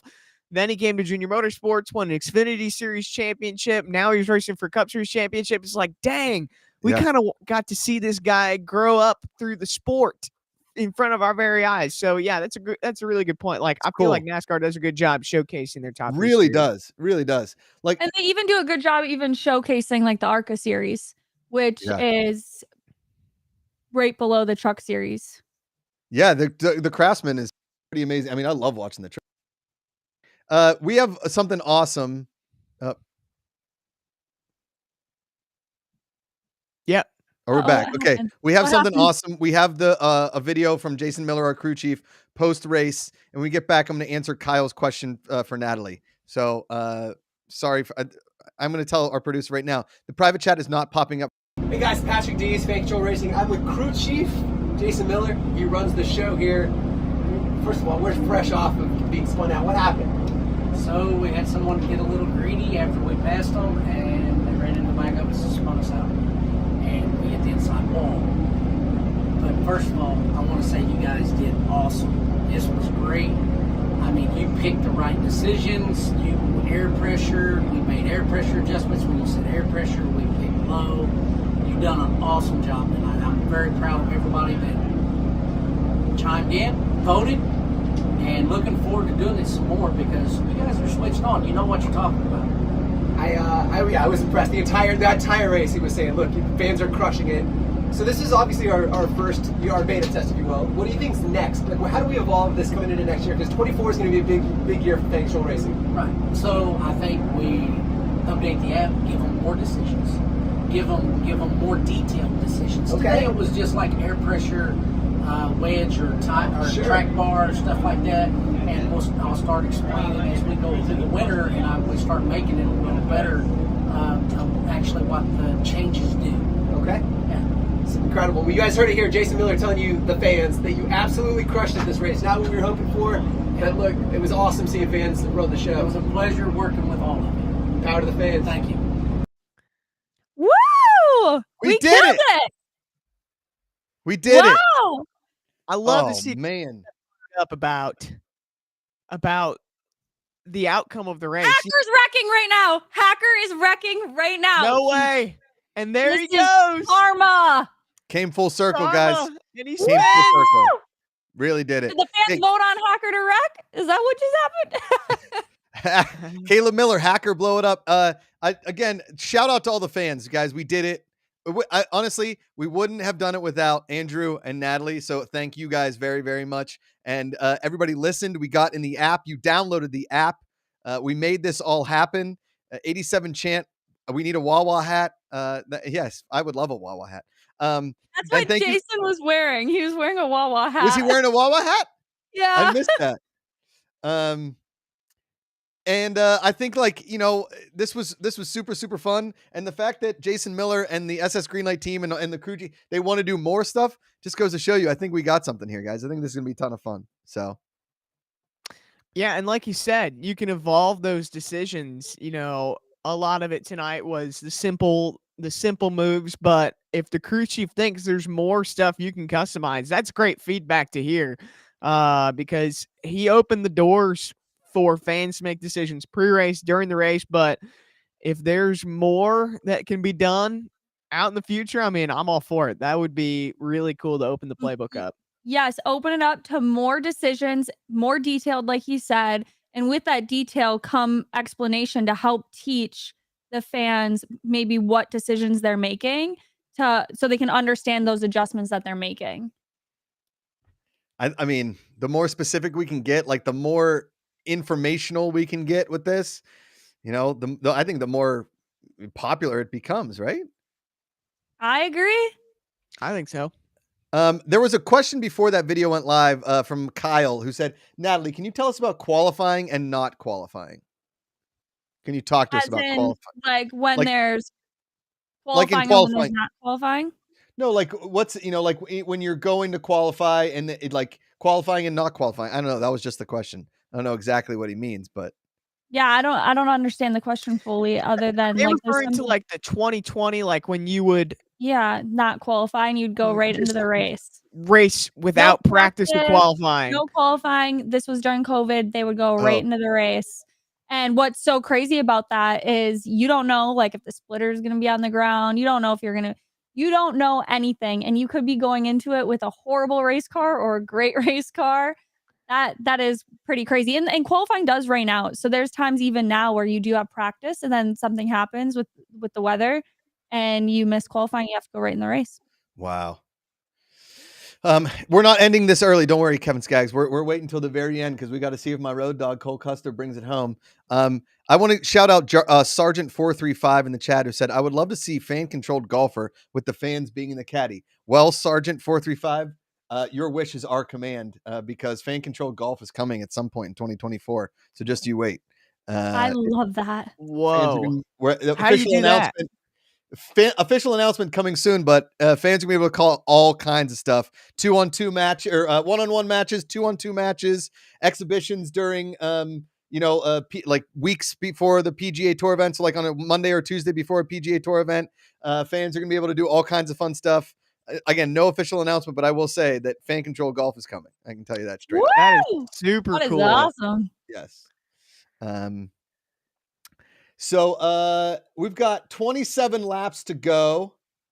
If you're just tuning in, download that app. Unfortunately, the car you were able to control, JJ Yaley's 08 car, was wrecked and around lap 100.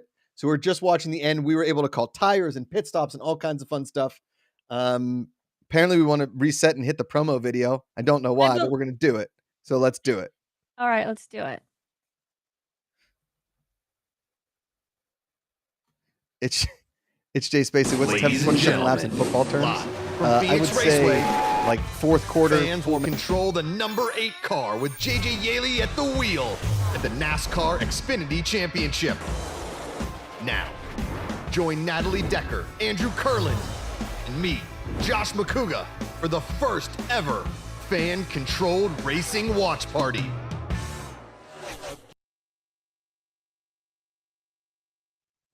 I think it's a heck of an intro. Like, well, I mean, I love it. I'm picking it up. That's probably why we needed to re-rack it. Every 20 minutes. Kevin Skaggs thinks Cole Custer may have this championship. I don't know. They're P1 through P4 right now. All of the guys is stalking the 00. Now, to be fair, that was in the middle of working through a bunch of lap traffic. So now Cole Custer's got a little bit more clean air. It's going to come down to these two drivers racing each other in the racetrack. But here's where it gets interesting. Justin Allgaier has been closing in on these front two. Okay. And one thing you'll notice in these NASCAR races is when the leaders start to race each other, that allows third place to catch up.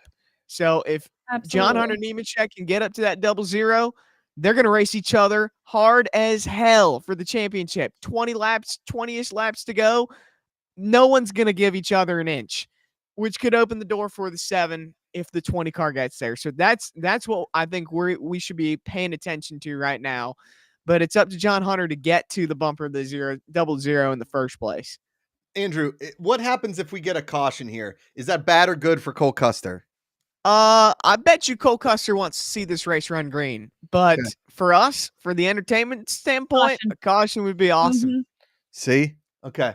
Does the fans in chat think there will be a caution? Let's throw it in a poll. Can we throw a poll up? Do fans think there will be a caution with 22 laps to go? 21 laps to go, according to my television. And then would they pit? Do you think if there is a caution, do you think any of the championship guys will come down pit road? That's a good point, because we're getting towards like the later end of a tire and fuel run where that would come into play. It's like, imagine, is the risk worth the reward? Yeah, that's the $1 million question. Is like, do you need tires or track position, and what ultimately is the right call? Because there will be a right decision and a wrong decision. That is where I am so happy I'm not a crew chief. Yeah, exactly. Because that, especially the leader's crew chief, because he's Yeah. the one that's gonna initially make the call. If he stays out, majority are gonna stay out. But if he pits and then no one else pits behind him, like, what about this? What about if one of these cars was being fan controlled and we left it to the fans? that would be crazy. That would be See? the best thing ever. Caution! Caution's out. Oh, here we go. We got our wish. Caution's out. 10 to go. Wait, 20 to go. 20 to go. I feel like for us, when we say caution, it's like Beetlejuice. We say it 3 times, it just happens, right? That never happens either. Like, I always like, oh man, I would love to see a caution. The race runs green. I'm like, damn, that sucks. And now on this broadcast, we've just been calling stuff left and right. Will there be a caution with 22 laps to go? Yes. Obviously. Caleb Miller with one of my favorite things. So in fan-controlled football, Natalie and Andrew, what you guys might not know, and for our hardcore football fans, is that we have things called power-ups, right? And we have a 5th down. We have a power play where you take a defender off the field, and we have a flip the field, which is basically our version of a punt, right? Oh, Connor Mosack went out. So my idea for fan-controlled racing is, if we actually get our own whole race, is we have fan-controlled power-ups. And Caleb Miller brought in, hey, have somebody throw some debris on the track, old school NASCAR style. Is a power-up could be like, hey, can a fan throw a piece of debris that a driver has to dodge? Or can we put in like a fan-controlled pothole, a fan-controlled like construction zone that they've got to dodge, you know? That's crazy. So that's the kind that of would like be interesting. That's the funny, like, weird stuff that we would do if we took over an entire race, which is why my idea for fan-controlled racing in a go-kart track where we all have Mario Kart-like things to throw out of our cart makes a lot more sense. That would be so amazing. It's a real-life video game. Exactly. That's what we're trying to build. There's no rules. It's a free-for-all. There is no rules, Natalie. It's just our rules. I love a life with no rules. We need to make this happen. My producer backstage is saying, let's not scare NASCAR. NASCAR, don't be afraid. We hope Ashley Vandalay is enjoying the race as much as we are. Next race, we hope that she is hanging with us on stream. We appreciate all of her fans that popped in, all the fans from Kick and YouTube and Twitch, all across the board. This has been fun. I mean, honestly, the 3 of us have never met in person, but I feel like at the end of this, we're all friends. I mean, that's kind of the crazy part. Yeah.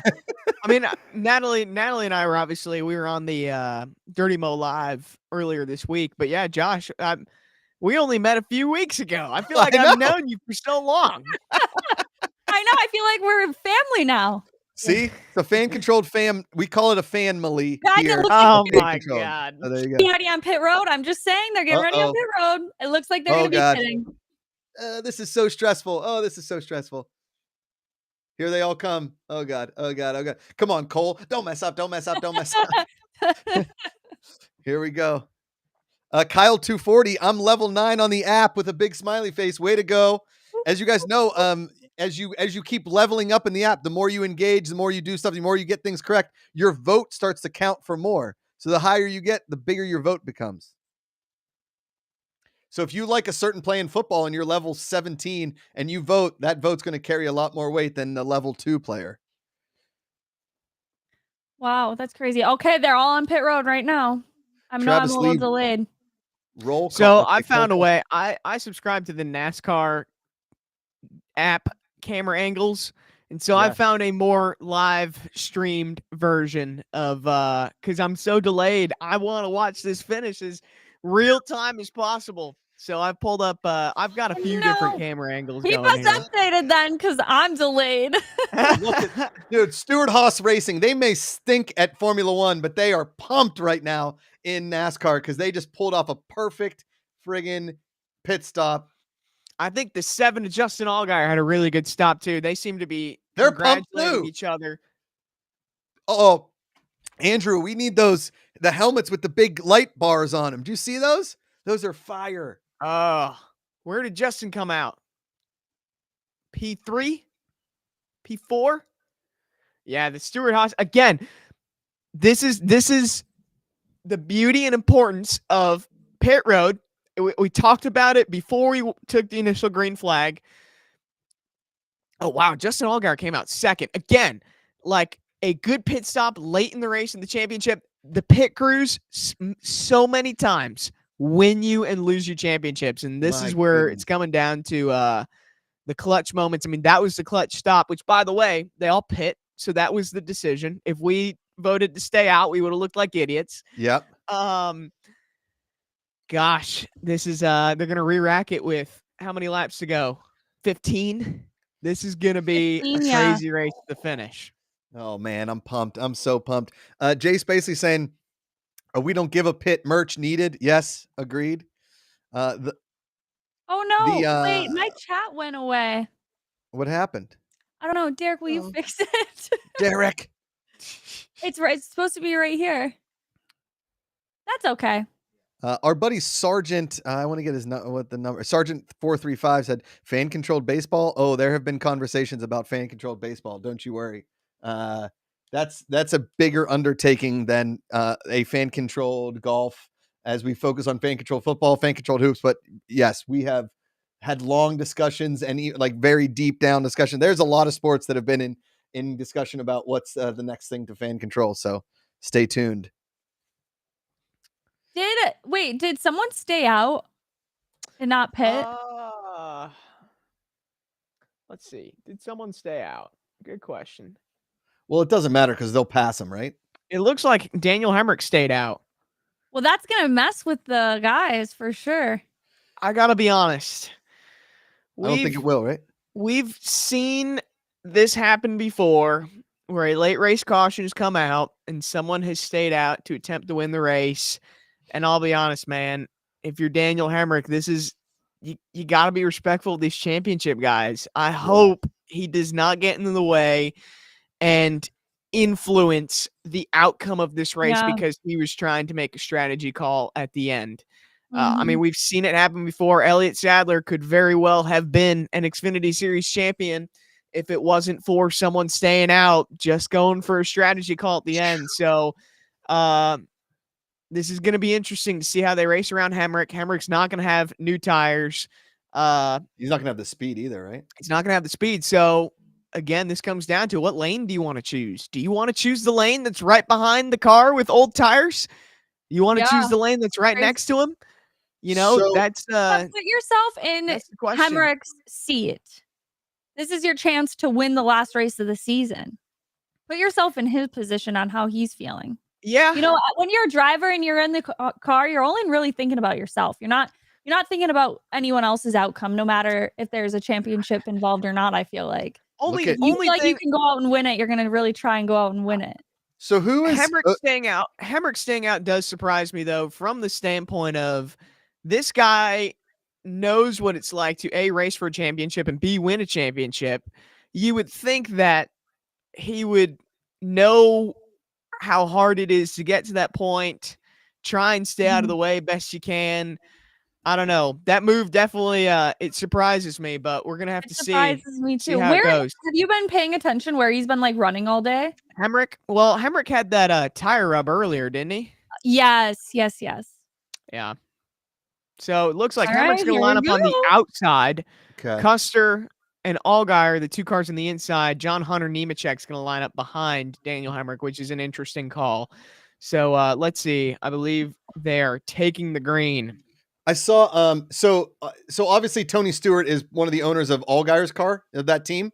No, Cole Custer. Cole Custer. He's a Stewart-Haas. Okay. Yep. Okay. Got it. I love. When this is all over, we have so few. Okay, I'll tell it real quick. So. I was a bartender in LA when I first moved there for a long time, for probably a couple of years. And I worked at this really high-end hotel. And when they had the race in Fontana, a lot of the drivers would come to LA after for a night and hang out. And a lot of them would stay at the hotel where I worked. And Tony Stewart came into the hotel and I was his bartender all night. The coolest dude. I'm telling you right now. And I was drinking. I was bartender. It didn't matter. We were like drinking together, and I started calling him Smoke, like he was my friend. And he was like, I'll be honest, not many people call me Smoke, and I was like, I'm calling you Smoke. Okay, that's what I'm calling you. It was awesome. And my buddy, who I was the best man in his wedding, we worked together forever, still close friends. He's from Canada and he's a huge NASCAR guy. And he was freaking out. And Tony Stewart, he hung out with us. Tony Stewart hung out with us for like 5 hours. It was awesome. It was awesome. That sounds so fun. Yeah. So the championship runners are all back. P1, P2, P3, and P4, and Cole Custer's in the lead. It's going to come down to Custer and Allgaier, it seems like, although Allgaier just lost a spot to Nemechek. Hunter Nemechek. It's going to come down to the 20 and the 00, the battle we've been watching all night long. Oh, my goodness. 10 to go. 10 to go. Chris Gower. My heart rate's going. It's not over till it's over, too. It's not over till it's over. I want to grab this mic and stand up, but I'll be outside of the camera purview here. Chris Gower. Okay, it's Jay Spacely. All right, chat. Which one of the hosts are you choosing to be the shake to your bake? That's a good poll. Was Josh a good bartender? Absolutely. Man, I had a really heavy hand. I'll tell you that much. Fan-controlled dodgeball? How do you do that? Fun. Pick ball sizes, shrink the court up and down, take away people, change the rules, do power-ups. There's a lot you can do. Yeah, there's a lot you can do. I love that. If you give us a sport, we'll figure out a way to fan control it.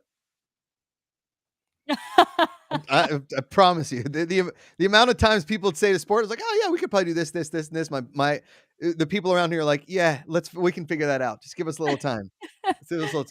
This is really just single filed out, and they each have 2 car lengths in between everyone. Allgaier looks loose. He just has not had the car tonight. No. That I thought he would. Back from that thing, right?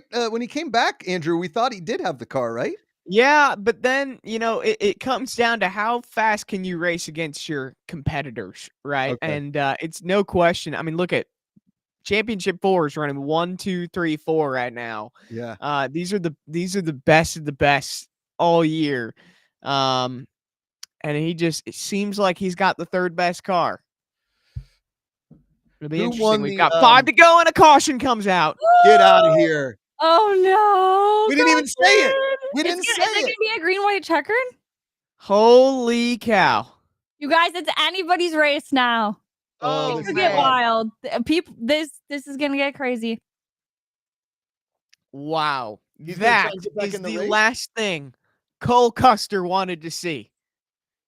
Oh, wow. He wanted to see that race run green to the end, and instead Fettuccine Alfredo spins out in the RTIP, which is was it Fettuccine Alfredo? It was Anthony Alfredo. Does he like Fettuccine Alfredo? He has to. Got to. His nickname is Fast Pasta. So he loves pasta. That's another driver my mom's a big fan of. Who, Anthony Alfredo? Yeah. You guys should, Italians, we're all good looking. You guys, if you ever get over to Italy and go to Rome, go to where they invented Fettuccine Alfredo, the restaurant. It's called Alfredo's. Oh, I was actually just in Italy over the summer and we did not do that. Oh, well, you have to go back. Gotta go back. You know what's crazy is Italians, they have no variety in food. It's Italian food everywhere you go. Everywhere. But honestly, I didn't really get sick of it. You never really get tired of it. Yeah. Now I want pasta. Yeah. I haven't eaten yet today. I'm hungry. Yeah, I'm seeing some people giving their predictions in the chat. With NASCAR overtime coming, who wins this race? Is that what's going to happen? We're going to go overtime? We're going into overtime. So how does this work, Andrew? Tell me. So it's called the green, white checkered. Okay. Basically is how you explain NASCAR overtime. The field will take the green. Okay. The next flag they will see is the white flag, and then the next flag they see will be the checkered flag. If a caution comes out before the field takes the white, we do it all over again. Okay. And you keep doing it until they see the white Keep flag. doing it until we find a winner. Wow. Yeah. This is wild. So there could be another caution again before the white flag. And like you said, we're gonna have to do it all over again. And like we talked about, Cole Custer just wants this race to end because you just saw his crew. And every time a caution comes out, like your car can change under these caution laps. Not dramatically, but a lot can change with air pressure and like a lot can happen to where someone then all of a sudden has a little bit better car than you. Near Zacatech making it's basically like sudden death in hockey playoffs. Buckle up for the most thrilling restart of the entire NASCAR Xfinity series right here, because we have seen, I mean, we were talking about Daniel Hemrick. He has won a championship in the Xfinity series by half a car length. That was the difference between winning the championship and being the bridesmaid. So, I mean, Duke Chronic saying heat cycles on tires. Explain that to me. So a heat cycle is where the tires get really, really hot, and then they come down and they cool off, and then they get hot again, and then they cool off, and then they get hot again and they cool off. So those are cycles. Once they get hot and then they cool off, that's one cycle. Getting hot again and cooling off, that's another cycle. So I don't know if like you would technically call a heat cycle happening during a caution. Okay. But when people start taking those tires off, letting them cool in the pits, and then putting them back on, when you have that cycle on those tires already, like JJ earlier in the race, he got scuffs. There was already a heat cycle put on those tires. Okay. The tires do cool off here in the caution, but not as much as if the tires were to come off for a while. But they do change temperature. Gotcha. Oh man. This is someone wild. saying Custer second. I have Custer listed as the leader. Yeah. Yeah, me too. Second, the app is glitched with John Hunter, the NASCAR app, but that's wrong. So the running order is Cole Custer, John Hunter Nemechek, Justin Allgaier, Sam Mayer. That's the top four. And obviously all four of those drivers are racing for the championship. The NASCAR app is glitching out right now. Don't look at that. There we go. So, back down to Cole Custer. The if you download the app and you get your polls in here, one of the polls was we need to know Josh's favorite drink to make as a bartender. And when people came and it was busy, they're like, "What's your favorite drink to make?" I'd always say Budweiser because I can just open it. That's and easy. Easy. That's a good answer. Easy. I was a bartender for a while. There you go. At my dad's racetrack. Whoa, I love that. That's awesome. It was the best thing ever. It's such a fun job. It really is. If it paid better and it wasn't like, and I didn't get home at like 4 a.m, I'd have kept doing it. Well, see, I only got to do mine on the weekends, and it was a one weekend out of the whole year. Yeah. That was it. That was the one weekend. That was it. So it was only like 3 days of bartending every year. All right, here comes field. They're going to take the green for NASCAR overtime. Ooh. Custer on the outside, Nemechek on the inside for all the marbles. Woo! Let's go. They're like riding each other. I'm sorry if my reaction's not going to be all that entertaining. Holy cow. Well, are you? I'm not seeing it. Don't. I will not spoil it. Don't spoil it. All of you guys are freaking out. Holy cow. Oh what my just God. happened? How bad is it? Are we going to have another overtime? Oh. 2 to go. They're saying 2 to go. You guys, I'm just taking the green flag right now.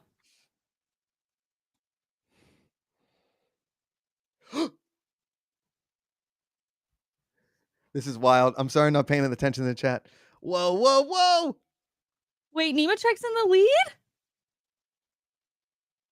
There are 4 wide? You're behind us. You're behind us. Wow. I'm so behind. And there you have it. That's it. That is it. Natalie, we won't spoil it for you. Won't spoil it. Won't spoil it. Won't spoil it. Let us know when you get there. Anything. I'm on final lap and Custer's in the lead. Wow. And it looks like he's going to have it. Cole Custer. Champion. Your champion.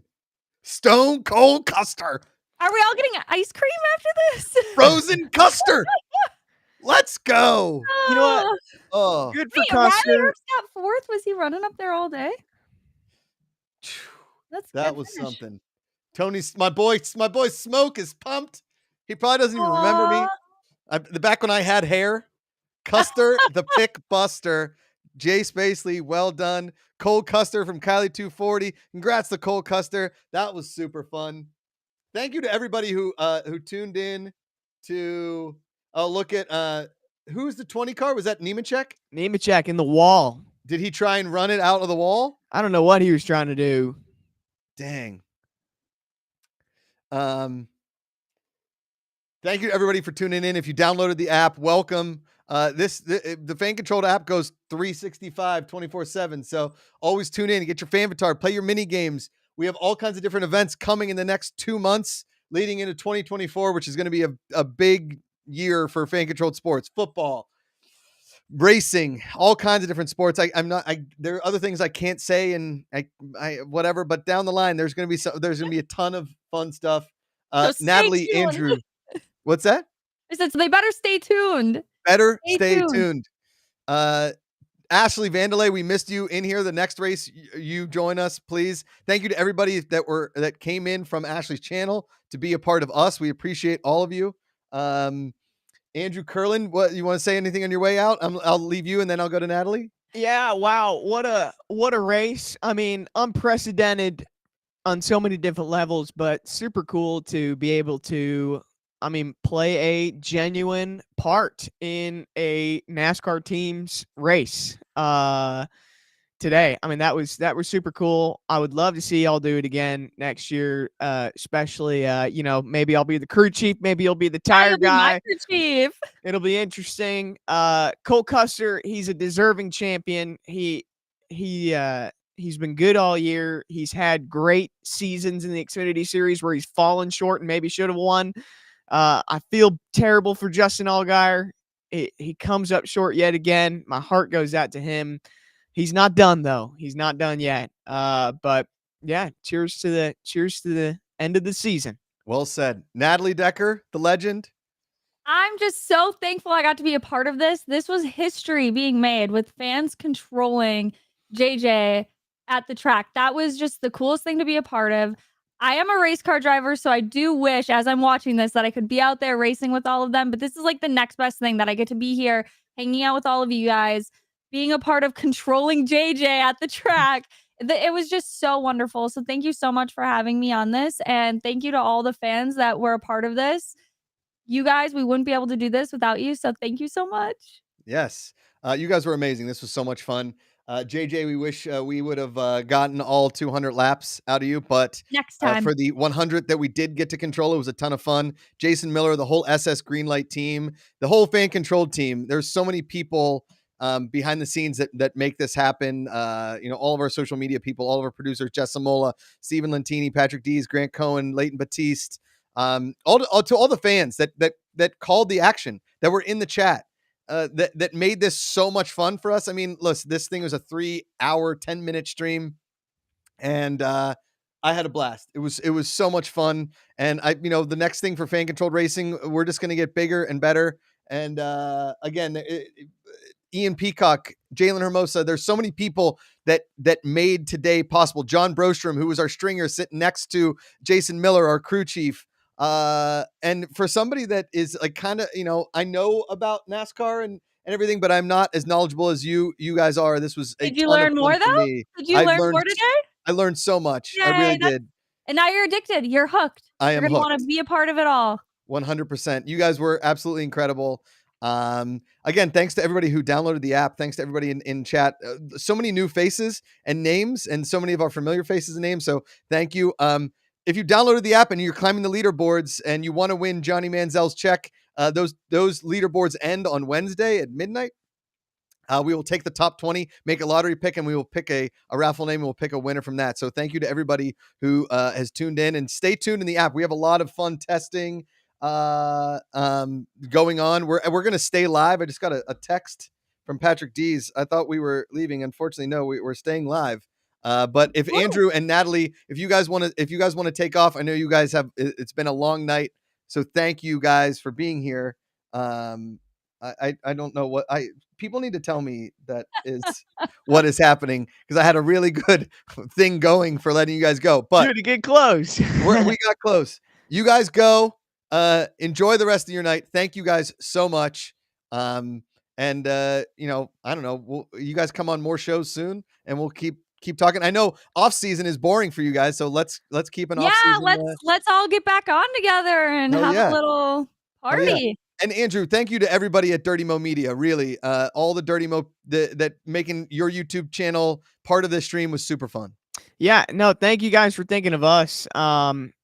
It's evident seeing your guys' passion for fan control, and it's infectious, honestly, seeing how excited you guys get about this and making this program the best it can be. And I mean, even though the car wrecked, I would say today was a success, and hopefully the beginning of many more races to go with that car and that logo on the hood. Yeah, it was a ton of fun. And even though he did burn out or get crashed out by the hacker. Those damn Russian hackers, we did get some awesome TV time. So 6 in one hand, half dozen in the other. We did it, guys.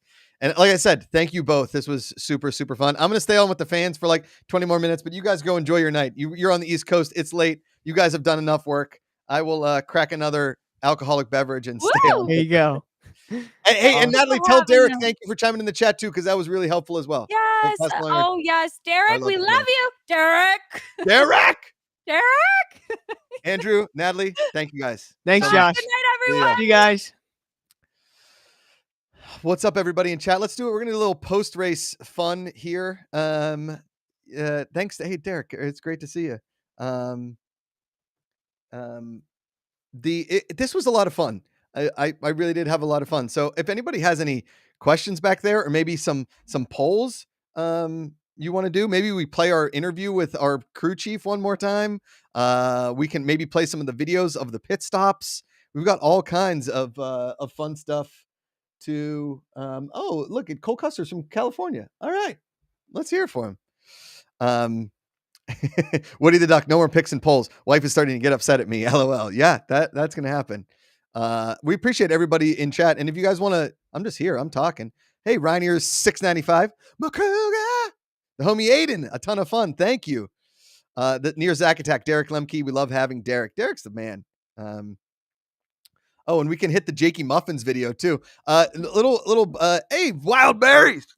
One of our super fans, Jakey Muffins, he was our MVF of season 1 of Fan Controlled Football. If you guys don't know him, he was one of the fan faces.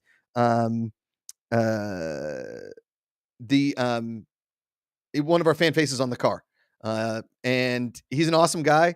And I think we have a video with him of getting to see his face on the car. And what's kind of funny about the video is we try and keep him in pit lane, but then they kick him out for whatever reason. And we keep trying to tell the guy, hey, his face is on the car. So if we have that video, let's play it. And I know that. This is your face, dude. Beautiful.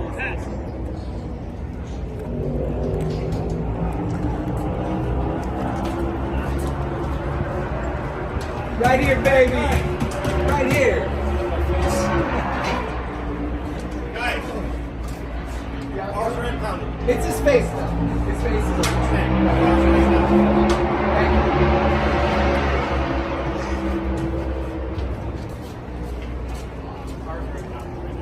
What does that mean? Us Fan Controlled here. You'll never believe who I'm with. Introduce yourself, man. I'm Jakey Muffins, season 1 MVF for the Beast. All right, so you won. You got your face on the car. How are you feeling? It's pretty awesome. It's surreal. The race car's going around with my face on the track. So, okay, first off, where are you coming in from? So I just moved to Daytona a few months back, so I flew in from Daytona. I'll be here today for the race, and then I'm flying to Chicago and driving to Indiana for the Hoosier State Instigators basketball game tomorrow. Oh, wow, so you're like over. You're just a huge sports fan. Yeah. All right, now, did you come here just for us? Yeah, I did. I'm a huge Yuli fan. This is like an old school Yuli jersey. Oh wow, look at that. So this is back like from 2006, 2007. So super stoked for this. Awesome. Okay, so then what are your predictions for the race? What are you looking forward to see? I'm hoping we could finish all the laps. Top 20 would be nice. That's what I'm hoping for. So now if we finish that, you could say, hey, I'm a top 20 driver, because technically your face is on the car, so you technically drove the car. Wherever they finish, that's what I'm going to claim I finish, yeah.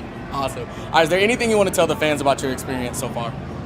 It's pretty awesome. I mean, to think that I just signed up for an app a few years back, and now like I have my face on a car.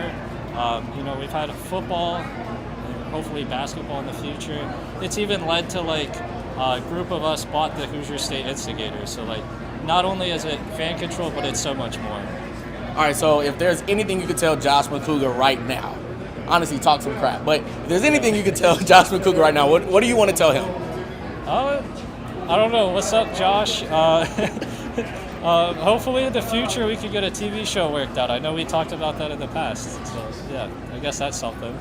Awesome. Okay, and I just need one last thing from you. Can you just say power to the fans? Absolutely. Power to the fans. All right, y'all. Appreciate it. Nice meeting you, man. Yeah. Jakey Muffins, the absolute legend. Who knew that NASCAR security was so strict? But here we are anyway. Hey, Sergeant 435. Catch y'all next time, chat. It was really great having you in chat, man. You were fantastic tonight. It's always great to have new people in chat, new fans, new people, anybody. We have, if you guys download the app, you have the control app right there. We unlike, and I don't want to say unlike, but unlike fan controlled football season 1 and 2, when football was active, we were really active. When it wasn't, we were sort of active. The future of this, of fan controlled sports and entertainment, fan controlled racing, fan controlled football, fan controlled hoops, fan controlled golf, fan controlled anything, fan controlled stables, is that we're going to be active 365. And we want you guys to be in the app all the time, playing the games, doing the picks and the polls. Myself and our Ruth is Cutie, aka Jessamola, our fearless producer, are going to be doing some fan controlled trivia that will probably make a lot of you very frustrated because the questions are not Googleable. Like Josh Purdy, they are based on my opinion or ungoogleable questions. So, Big Ben 0913, hopefully things will be in place so Ash will be here for the next stream. Feels like a miss not having her here. I agree. Unfortunately, you know what stinks about live sporting events and live places to be? It's a great place to be. It's an awful place to try and stream from, if that makes sense. There's very few places around there that have good enough internet for people to stream. And it sucks. And the fact that Netflix stole everywhere where we could have put Ashley somewhere where she had good reception, or even good wireless or anything possible, that sucks as well. Like I hate that. And she was supposed to be the fourth. She was supposed to be on here all night with us. She was supposed to be the fourth member of this whole thing. And the fact that she wasn't here is bummer. It's a total bummer. Racer 24524, the future is fan controlled. Yes, 100%. We have, we are really just amping up all of the content so that every single day you guys have something to do on our app, something to do, a fully engaged, fully immersive experience with all sports and all anything. Does anybody know there's a pickup there? If you download the app, there's a pickup there now. The difference between position 1 and 2, under 1 second or over 1 second. I'm guessing under 1 second. But I'm not sure. I don't know. That's a good pick. And as you guys know, sometimes with brand new apps, they can be a little wonky. Pedro quality, ditto Ben for sure. Yeah, we missed Ashley. And I don't know Ashley that well. And I wanted to get to know her because I love getting to know people that know more about sports that I don't know about.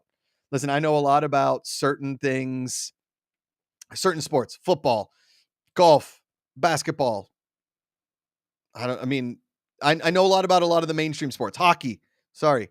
I didn't know a ton about NASCAR. In fact, what I got to witness and be a part of tonight has totally changed my whole perspective on this sport.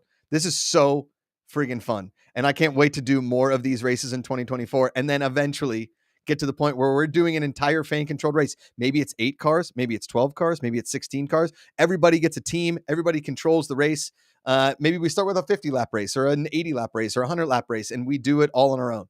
And crews and teams get together, and it's NASCAR sanctioned, but it's like the truck series, or it's like the Menard series or something like that. It's a fan controlled race, and maybe it's every few weeks, something like that.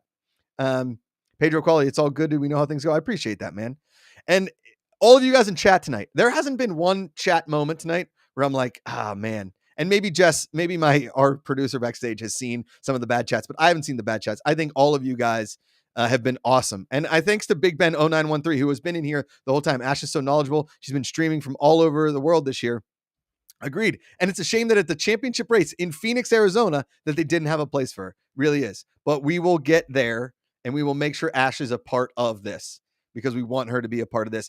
Anybody that is streaming and part of the streaming community and loves video games and loves NASCAR, more importantly, we want to be a part of all of this. And I got to give a shout out to two very hardworking people that work at Fan Control that made tonight possible. All those polls that you saw, three people, all those polls that you saw that ran this stream, that helped this happen. Ian Peacock, Jalen Hermosa, and John Brostrom. They were running all of those polls tonight. So everything you saw in there. And Jess Samola, who is our producer, who you guys know, she runs all of the chat. If you guys want to be more involved in Fan Controlled Sports, get into our Discord. And she talks to you guys every day, all the time. She's our community manager, and she has been just nonstop making sure that this worked well. And she did an incredible job. And to Stephen Lentini and Jess Musumeci, our graphics and art directors and head of content, an unbelievable job as well. This has been just an absolute, I don't know, a crazy night. And if you are watching and you do not subscribe to Ash Vandelay's Twitch, get in there and subscribe to her Twitch. I'm going to bring her on the Fan Controlled Show or on Back to Work and talk a lot about NASCAR with her and everything else, because the fact that we couldn't have her on tonight, it's a bummer that we couldn't have her on. And I also got a shout out to D Factor, who's in chat right now. D Factor lost his grandma a few weeks ago, and we got to put, because he won the poll, and he won the lottery, and he wanted to choose a face to go on the car. He didn't want his face; he wanted his grandma. And the fact that he put his grandma in the car, I think she would have loved it. And whatever you believe in, if she was watching that race tonight, I know she enjoyed it. Even though we crashed out early, I think that was something really, really special for her. So, to D Factor's whole family, loss is really, really tough. And if we could bring any kind of joy to your family tonight with putting your grandma's picture on the car, it's awesome, right? And I hope your family, mourning is tough, but I hope, there you go. There's D Factor's grandma. I hope that, your family got a little bit of joy out of tonight, watching your grandma go round and round on a racetrack on a very, very fast car. So really cool. And there's our car with all the fan faces. Top left, Freddie Airmail. Top right, the Jack 6. Top left, Jakey Muffins. Top right, the Jax 6. Bottom left, Nerd E. And bottom right, D Factor's grandma. And those, if you guys are new fans and you just download the app and you're in a new part of Fan Controlled Racing, holy cow, Grant, G4 Cone in the chat. We took the hood off the car so it will live on in infamy. That's what I'm talking about. That's what we got. Oh, man. That's just incredible. Freddie Airmail, I wish I had that kind of hair. Me and you both, Freddie, buddy. Me and you both. Some people are blessed with hair on their head. Some people are blessed with hair on their body. I got the stuff on the body. Nerdy got the stuff on his head. It's Jay Spacely. Can we put fan faces on the football helmets next? Yes. I'm making an absolute informed decision. Yes, to that 100%. I think I hate using Ohio State as a thing, but Ohio State has those Buckeyes they put as like rewards on the helmets. That could just be fan faces. Yes. Incredible idea. Banana Leche, more fan faces in the end zone. Yes. G4 Cohen, it's in the back of a pickup truck headed to Brostrom's house. That's incredible. We got the hood of the car. Oh, come on. And I think, do we want to how do we hang something? We got to find somewhere to hang that. Whose house is that going to? That's incredible. What a cool thing. Racer 24524, fan cams and football. Oh, 100% in the mix. Yes. Absolutely. A new poll has just popped up in the app. Better legendary real race car driver name. Fats Caruso or Earl Beer? Fats Caruso, Earl Beer. I'm going to take, I like Earl Beer. And we've got 4 polls up. Should we put fan faces on football helmets next FES? Put my face on. 85%. Get in there. Get voting. What are you going to do with all the gold from tonight? Keep stacking or buy Fanvitar gear? I'm buying Fanvitar gear. I'm telling you right now. And the more stuff that we do, that we can put gold up and all the picks. I mean, there's NFL picks all day tomorrow. Grant Brosham's wife is going to love the new wall art. Yeah, I will tell you this right now is that if I brought home a hood of a NASCAR and tried to hang it in my house, my wife is an interior designer. I don't think it goes with her aesthetic. Not Lil Newbie says, I'm going to keep stacking my stack. I don't know. I've never been really good at saving money. I spend my gold. I want my avatar to be so pimped out that he could change outfits every 3 hours and still look fresh. Kind of like my 2.5-year-old daughter. She goes through like 4 outfits a day. There's just so much. When you become a parent, you have no idea how many times you have to change the clothes of your child. They get things dirty so quick. And I'm kind of a neat freak and a little bit of OCD when it comes to cleanliness. She's dirty all the time. I'm constantly wiping faces, butts, hands, feet, legs, noses. It's all the same. Freddie Airmail. Let's see. Fractured Eclipse. I keep an eye out for the Fanvitar merch that gets my attention. Oh, Fractured Eclipse. Not liking any Fanvitar merch. Fractured Eclipse, why don't you pitch some Fanvitar ideas? Maybe some like, I don't know, some like, full gear head to toe. You know what I mean? Like, what would you do? Maybe, like William Wallace and Braveheart, like a full Braveheart outfit. We could do different fire suits of different fan control racers, different football players, we could do anything we really want, right? Nerdy watches. I'll buy gear when I finally see Apes gear for sale. Yeah, that's a pretty good idea. Oh, MV Frank, Screaming Eagles Fanvitar beer? Hey, bring it back. D-Factor horse headgear. What's your obsession with horses, D-Factor? You like them? I live with 3 of them. I can't stand them. I don't get it. Oh, Not Little Newbie wants a clown suit. Nerdy watches steampunk. Oh, okay. Do you want your face on the next race car? Another poll up here in the app. Get in there. I think I wouldn't. I can't get my face on the car because I work here, and that's kind of against the rule. What drink is Josh having? Oh, it's an IPA. I don't really drink a lot of beer, but it was the only thing in the fridge I could grab quick enough in between that like minute video.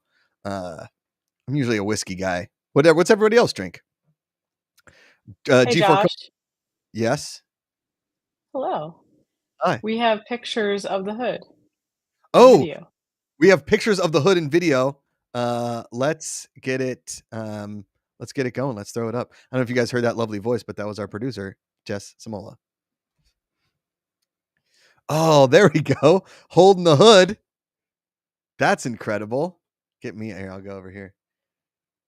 Look at you guys. Look at Jakey Muffins and Nerdy and the Jack 6. Here, can we pull that chat down? Did I hit that? Let's see. One of us.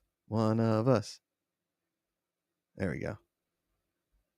That's a great picture. Looking good. How heavy do you think those hoods are? Huh? Shout out to Nightbot. You can subscribe to all of Ash Vandelay's YouTube, Twitter, Instagram, Discord, TikTok, all of it.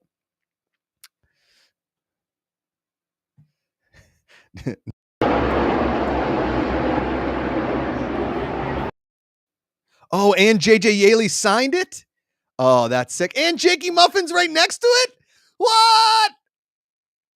Whoa. That is fire. Fractured Eclipse, shout out to the channel's moderator bot. Hi-yo. Brosham thinks that it was 20 pounds. That's it? That's all the hood of a car is? I guess the car kind of has to be light, right? Oh, man. That is so sick. I bet Jakey Muffin's having the night of his life with everything that's going on. He got to meet JJ Yaley. That's his favorite athlete of all time. I like that we spelled his last name wrong on the poll. Custard 1. Are you happy or sad? I'm happy. Oh, happy 87%. G4 Cone, very aerodynamic. Josh, talk about horse racing next weekend and if we should do it. Josh isn't listening. Josh, please. Again, these are how they contact me during these live streams. Let me tell you guys what's going on back here, okay? I've got a poll, a private chat, and I think Patrick Dees. What is up, Josh McCouga? How are you, buddy? An actual person with decent reception. This is fantastic. It is the scene there. It all smells like gasoline and excitement, and no Wi-Fi works. It's just a crazy traveling circus. It is just blown away. What a scene tonight. Oh man, how was it? Dude, I'll be honest with you. I went in not knowing. I would say I knew like 15% of NASCAR, and that's being generous. And I got out knowing what I think was like around 50%. So knowledgeable, and it was crazy exciting. I know that our car, like we were like listening to the crew chief talk about what the fans were saying, and JJ responding what the fans were saying. That was incredible. All that happening, and then the fact that like we were like, oh, we need a caution because of the fuel situation, and then all of a sudden a caution flag came up, and then Andrew was like, "You're not gonna like why we got the caution because his stream was ahead of our stream." Oh no! He was watching, and I was like, "Oh no, it was JJ." And then as soon as I said, "Oh no, it's JJ," the camera went straight to the car, and you could hear them talking about like, "Oh, a fan-controlled car. This is so cool. Like, look at the fans on the face. It's JJ Yaley, da da da da," and bing bang boom, here we are. But well, I got to tell you, I was sitting right next to, so it was like John Brostrom from our team is sitting next to Jason Miller, who was the crew chief, right, for our team. And he kept telling me repeatedly, he's like, these fans are doing a great job. They're just doing a great job. They're paying attention. They're making good decisions. I do a terrible impression, but like he is so into this idea. Like when when you and I first started talking about racing, it was like, hey, look, are we going to find anybody who's really willing to turn power over to fans? Because we've seen it, right? We've seen them make great decisions in football. We know that they're like, they're invested in their team's success, but like it was a concern that we wouldn't find somebody that was so into it. But between Jason Miller and JJ driving, both of those two just were really into this idea of bringing fans, making fans a part of the pit crew. You know what I mean? And I think we really accomplished that tonight. It's, if anything, I think it's given us the confidence to go do a bunch more of these in 2024. And really, one of the things Miller kept telling me all night was like, look, I want to find ways to get fans closer to it. Like, how do we get them more info, more opportunities to impact what we're doing? He absolutely loves it. I want to build a whole podcast empire around Jason Miller, my friend Jason Miller. He's the best. He honestly, I think he's a distant cousin for Sean Liotta, our coach and the fan control football coach, because they look very similar. But anyway, okay. But yeah, what a wild scene. We only deal with handsome, personable, bald guys. That's our whole business model. That's really. I would never get a job here. I'm none of those things. You have too much hair, Deez. You're too tall, you're too thin, you're too square-jawed, and you have too much hair. Not handsome. I look like a little baby giraffe. I am pretty excited about. You saw the hood coming off. Yeah. Okay. So when we saw it like pulling a pit row, I said on the stream, you can catch it. I was like, well, we have to get the hood, right? Like, can we get the fans' faces off the hood? Like, do they keep the hood? Who keeps the hood? Well, we didn't know that they were going to scrap the car. Like, so when he was pulling in, I don't know if you saw JJ like hit the wall. Like they're like, well, like what are they going to do with the car? And so there was a lot of discussion kind of in real time. And as they ran it back over to the garage, I was like, look, this car needs to be scrapped. And then Bobby Dottie, who owns the team, said, hey, look, you guys are welcome to keep it. So it was pretty special. It's going up in my garage, which I am very excited about. So you're getting it? Yeah, apparently. Sohrab Faroudi, our CEO, said, dude, this is yours. So I'm pretty excited. I think it's like the perfect, like, I'm always looking for shit to hang in the garage, and that's something that actually makes sense to hang up in there. So anyway, pretty exciting night, man. Obviously you're in a car right now, so what's going to happen is you just keep driving. I'll meet you at your house, and we'll drink all night next to the hood. I think that sounds fantastic. The other thing I want to say was, like, we are so bummed that Ash couldn't join us tonight. We were really hoping at the media center. So if you're watching this on Ash's stream, subscribe to her channel. Like, she is just one of the best content producers in this space that I've seen. She was there live. She was unable to get like decent Wi-Fi and an area to stream. And so a lot of people ask me, like, why isn't she able to do it? Here's why.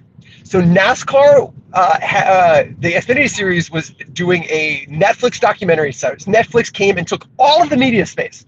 They basically said, "Look, sorry, this is Netflix is taking over this race. We're going to be doing a lot of obviously the documentary type stuff." So our little stream got pushed aside, and they said, "All right, kind of next time." So unfortunately, we weren't able to get her to be able to join live. She's incredible. We're going to involve her in so much more going forward because we're just big fans of Fan Control Racing. Yeah. I mean, that's sort of what we were saying. I was saying the whole stream to her fans, like Pedro Quality, and I want to make sure I shout out Big Ben 0913, who's been here all night and has been awesome. Is where's Ash? Yes, we want Ash to be a part of this going forward, and we're so bummed that she wasn't a part of it tonight. So, but all of her fans that came in and hung out, we appreciate all of you very, very much, and I hope we did enough to appease everybody in chat, because I tried my hardest to see every piece of chat that I could, really and truly.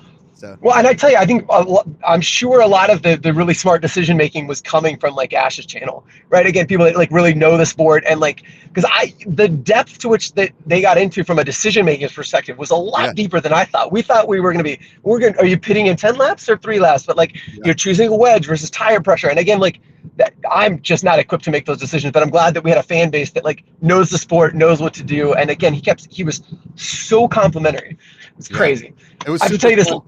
I will say this, like the next time, and a shout out to Corgi Thulhu. You're welcome. I was here too. I've been trying to shout out your name, and you keep scrolling past me, and I don't know how to pronounce it. So I'm just saying it, Corgi Thulhu. But I will say the only critique of the night is I would give Jason Miller, and I know that they don't want to hear this. Jason Miller and JJ, talk more on the comms, and because when they mentioned the fans and they said things about that, we went nuts on the chat. Awesome. It was awesome. It's great feedback. Like, and again, he was, as we were walking away from the track, obviously he was clearly pissed. He walked over to kind of go throw hands with the team that bumped him. He was not pleased, but was already brainstorming on stuff we're gonna do in the future. Awesome. I have to tell you this last bit before I jump. My favorite story of the night was before we started. Crew Chief Jason Miller. I cannot underscore how awesome and cartoonishly NASCAR this man is. Yeah. Came up to me, pulled me aside, and said, "Look, I got to tell you, I'm not going to do the impression, but he basically said, look, NASCAR came over here and they're very worried about other teams developing an algorithm that will take control of your app and make your driver crash into a wall." Like that's a decision that like that's to be like, okay, you can A, pit now, or B, turn 90 degrees to the right. Like it was wild. So he was very good, but he was trying to explain to NASCAR, like, no, like we got you. Anyway. Crazy night. Tell you, there's going to be a piece of content that we're going to split. We got to find the time codes of it. I'm sure Ruthless Cutie has been backstage and she knows exactly when it happened. But at the beginning, I told that exact story. And I said, hackers are going to try and get to us. Do you know the last name of the man that wrecked into us? Oh, stop. Hacker. Oh, wait. You said there's something in the air. You said it before this race. You said there's something there, something wild's going to happen. And I think that really very much came true. Told you. All right, great job, man. Thanks so much. Easy. Yeah.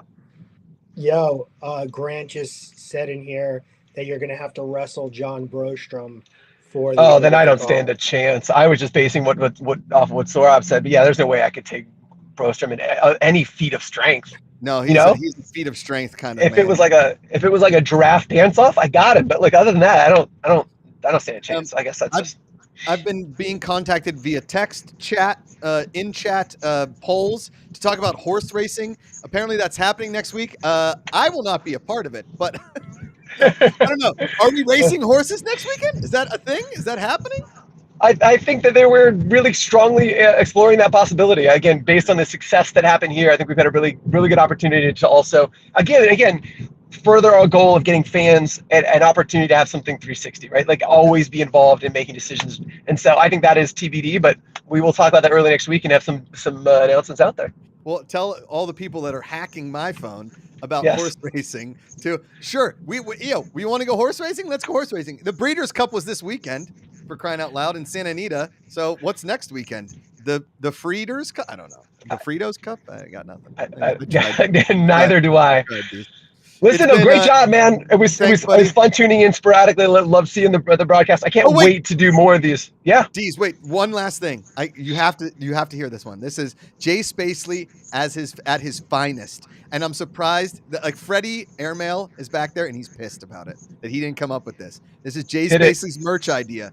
Fan controlled racing. We don't give a pit. Oh, gee, sign me up. Liking and subscribing right now. Send me 30 of those. Yep. Done and done. Incredible. Well, thanks, Josh. Great job, man. We will see you soon. Thanks for having me. Say hey. I will, man. Thanks, buddy. Talk to you soon. Bye. Patrick Dees, one of the founders of Fan Controlled Sports and Entertainment. I don't know if I'm allowed to leave yet, so I'm just going to keep talking. It's great to have our regulars in here. Freddie Airmail, what was the final score of the Penn State game? If you don't mind me asking, I've been on the stream and I've been haven't able to see anything crazy happen in college football. Did Missouri beat Georgia? I feel like I need to check scores, and I also feel like my wife is probably looking at her watch, like when is this guy coming home? But I'm going to sit here and finish this beer, and when I'm done with this beer, I think we end the stream. I think Restream got overloaded by wait, hold on. OU lost to Oklahoma State. Okay, great. Not Little Newbie. Lakers lost the Magic. Okay. Freddie ML, PSU 150-115. Okay, so they covered the spread. Okay, here we go. These are our picks. What happened to Georgia, Missouri? Anything? What happened to Georgia, Missouri? Anything cool?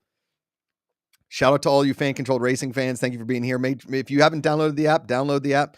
Jessimola, do you want to put up the QR code as I sign off here? Nebraska lost to Michigan State. Okay, I don't think that one. UGA won. Okay, was it big? Did they win big?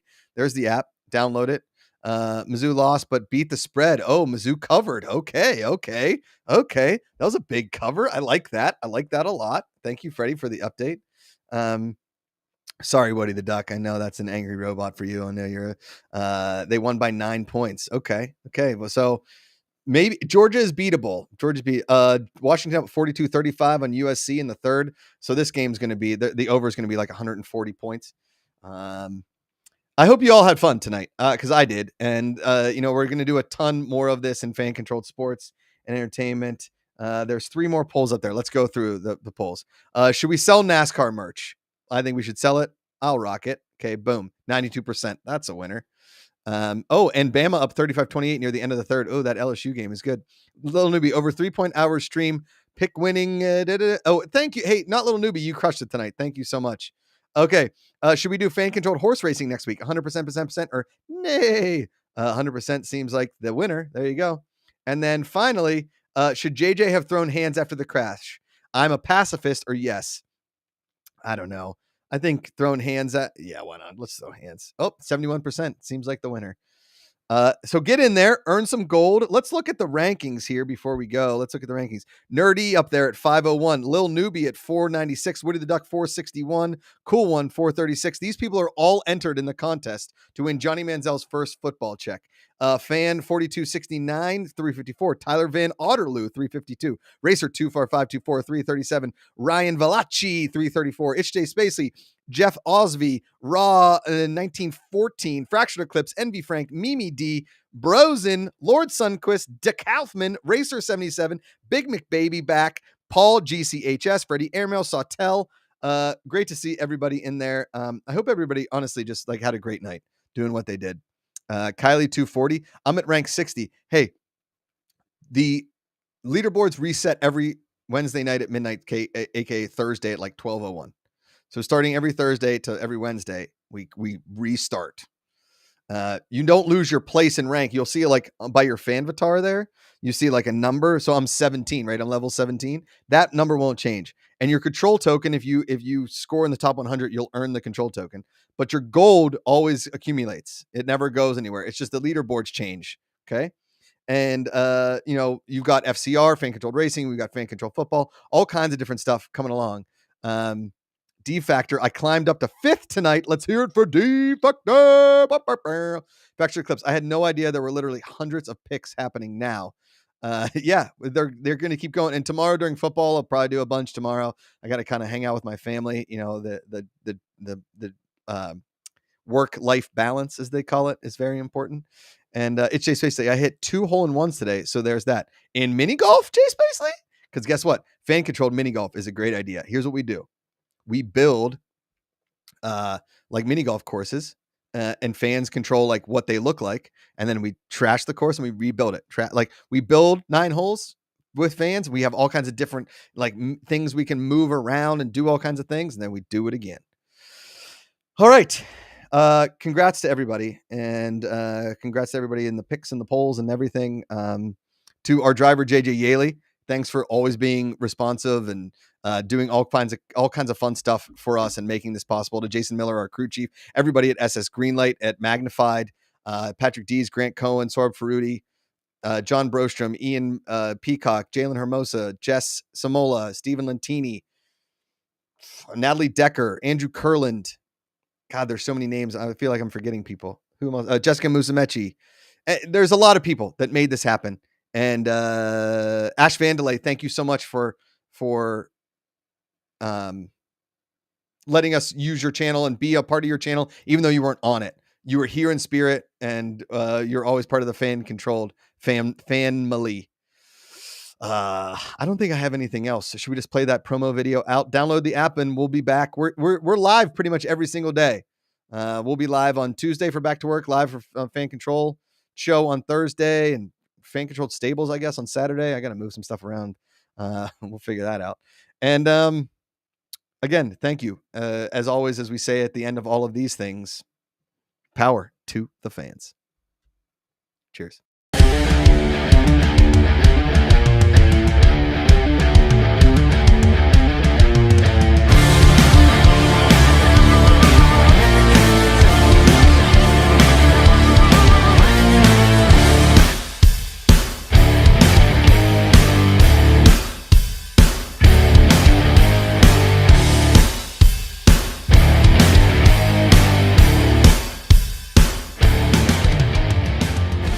Ladies and gentlemen, live from Phoenix Raceway, fans will control the number 8 car with JJ Yaley at the wheel at the NASCAR Xfinity Championship.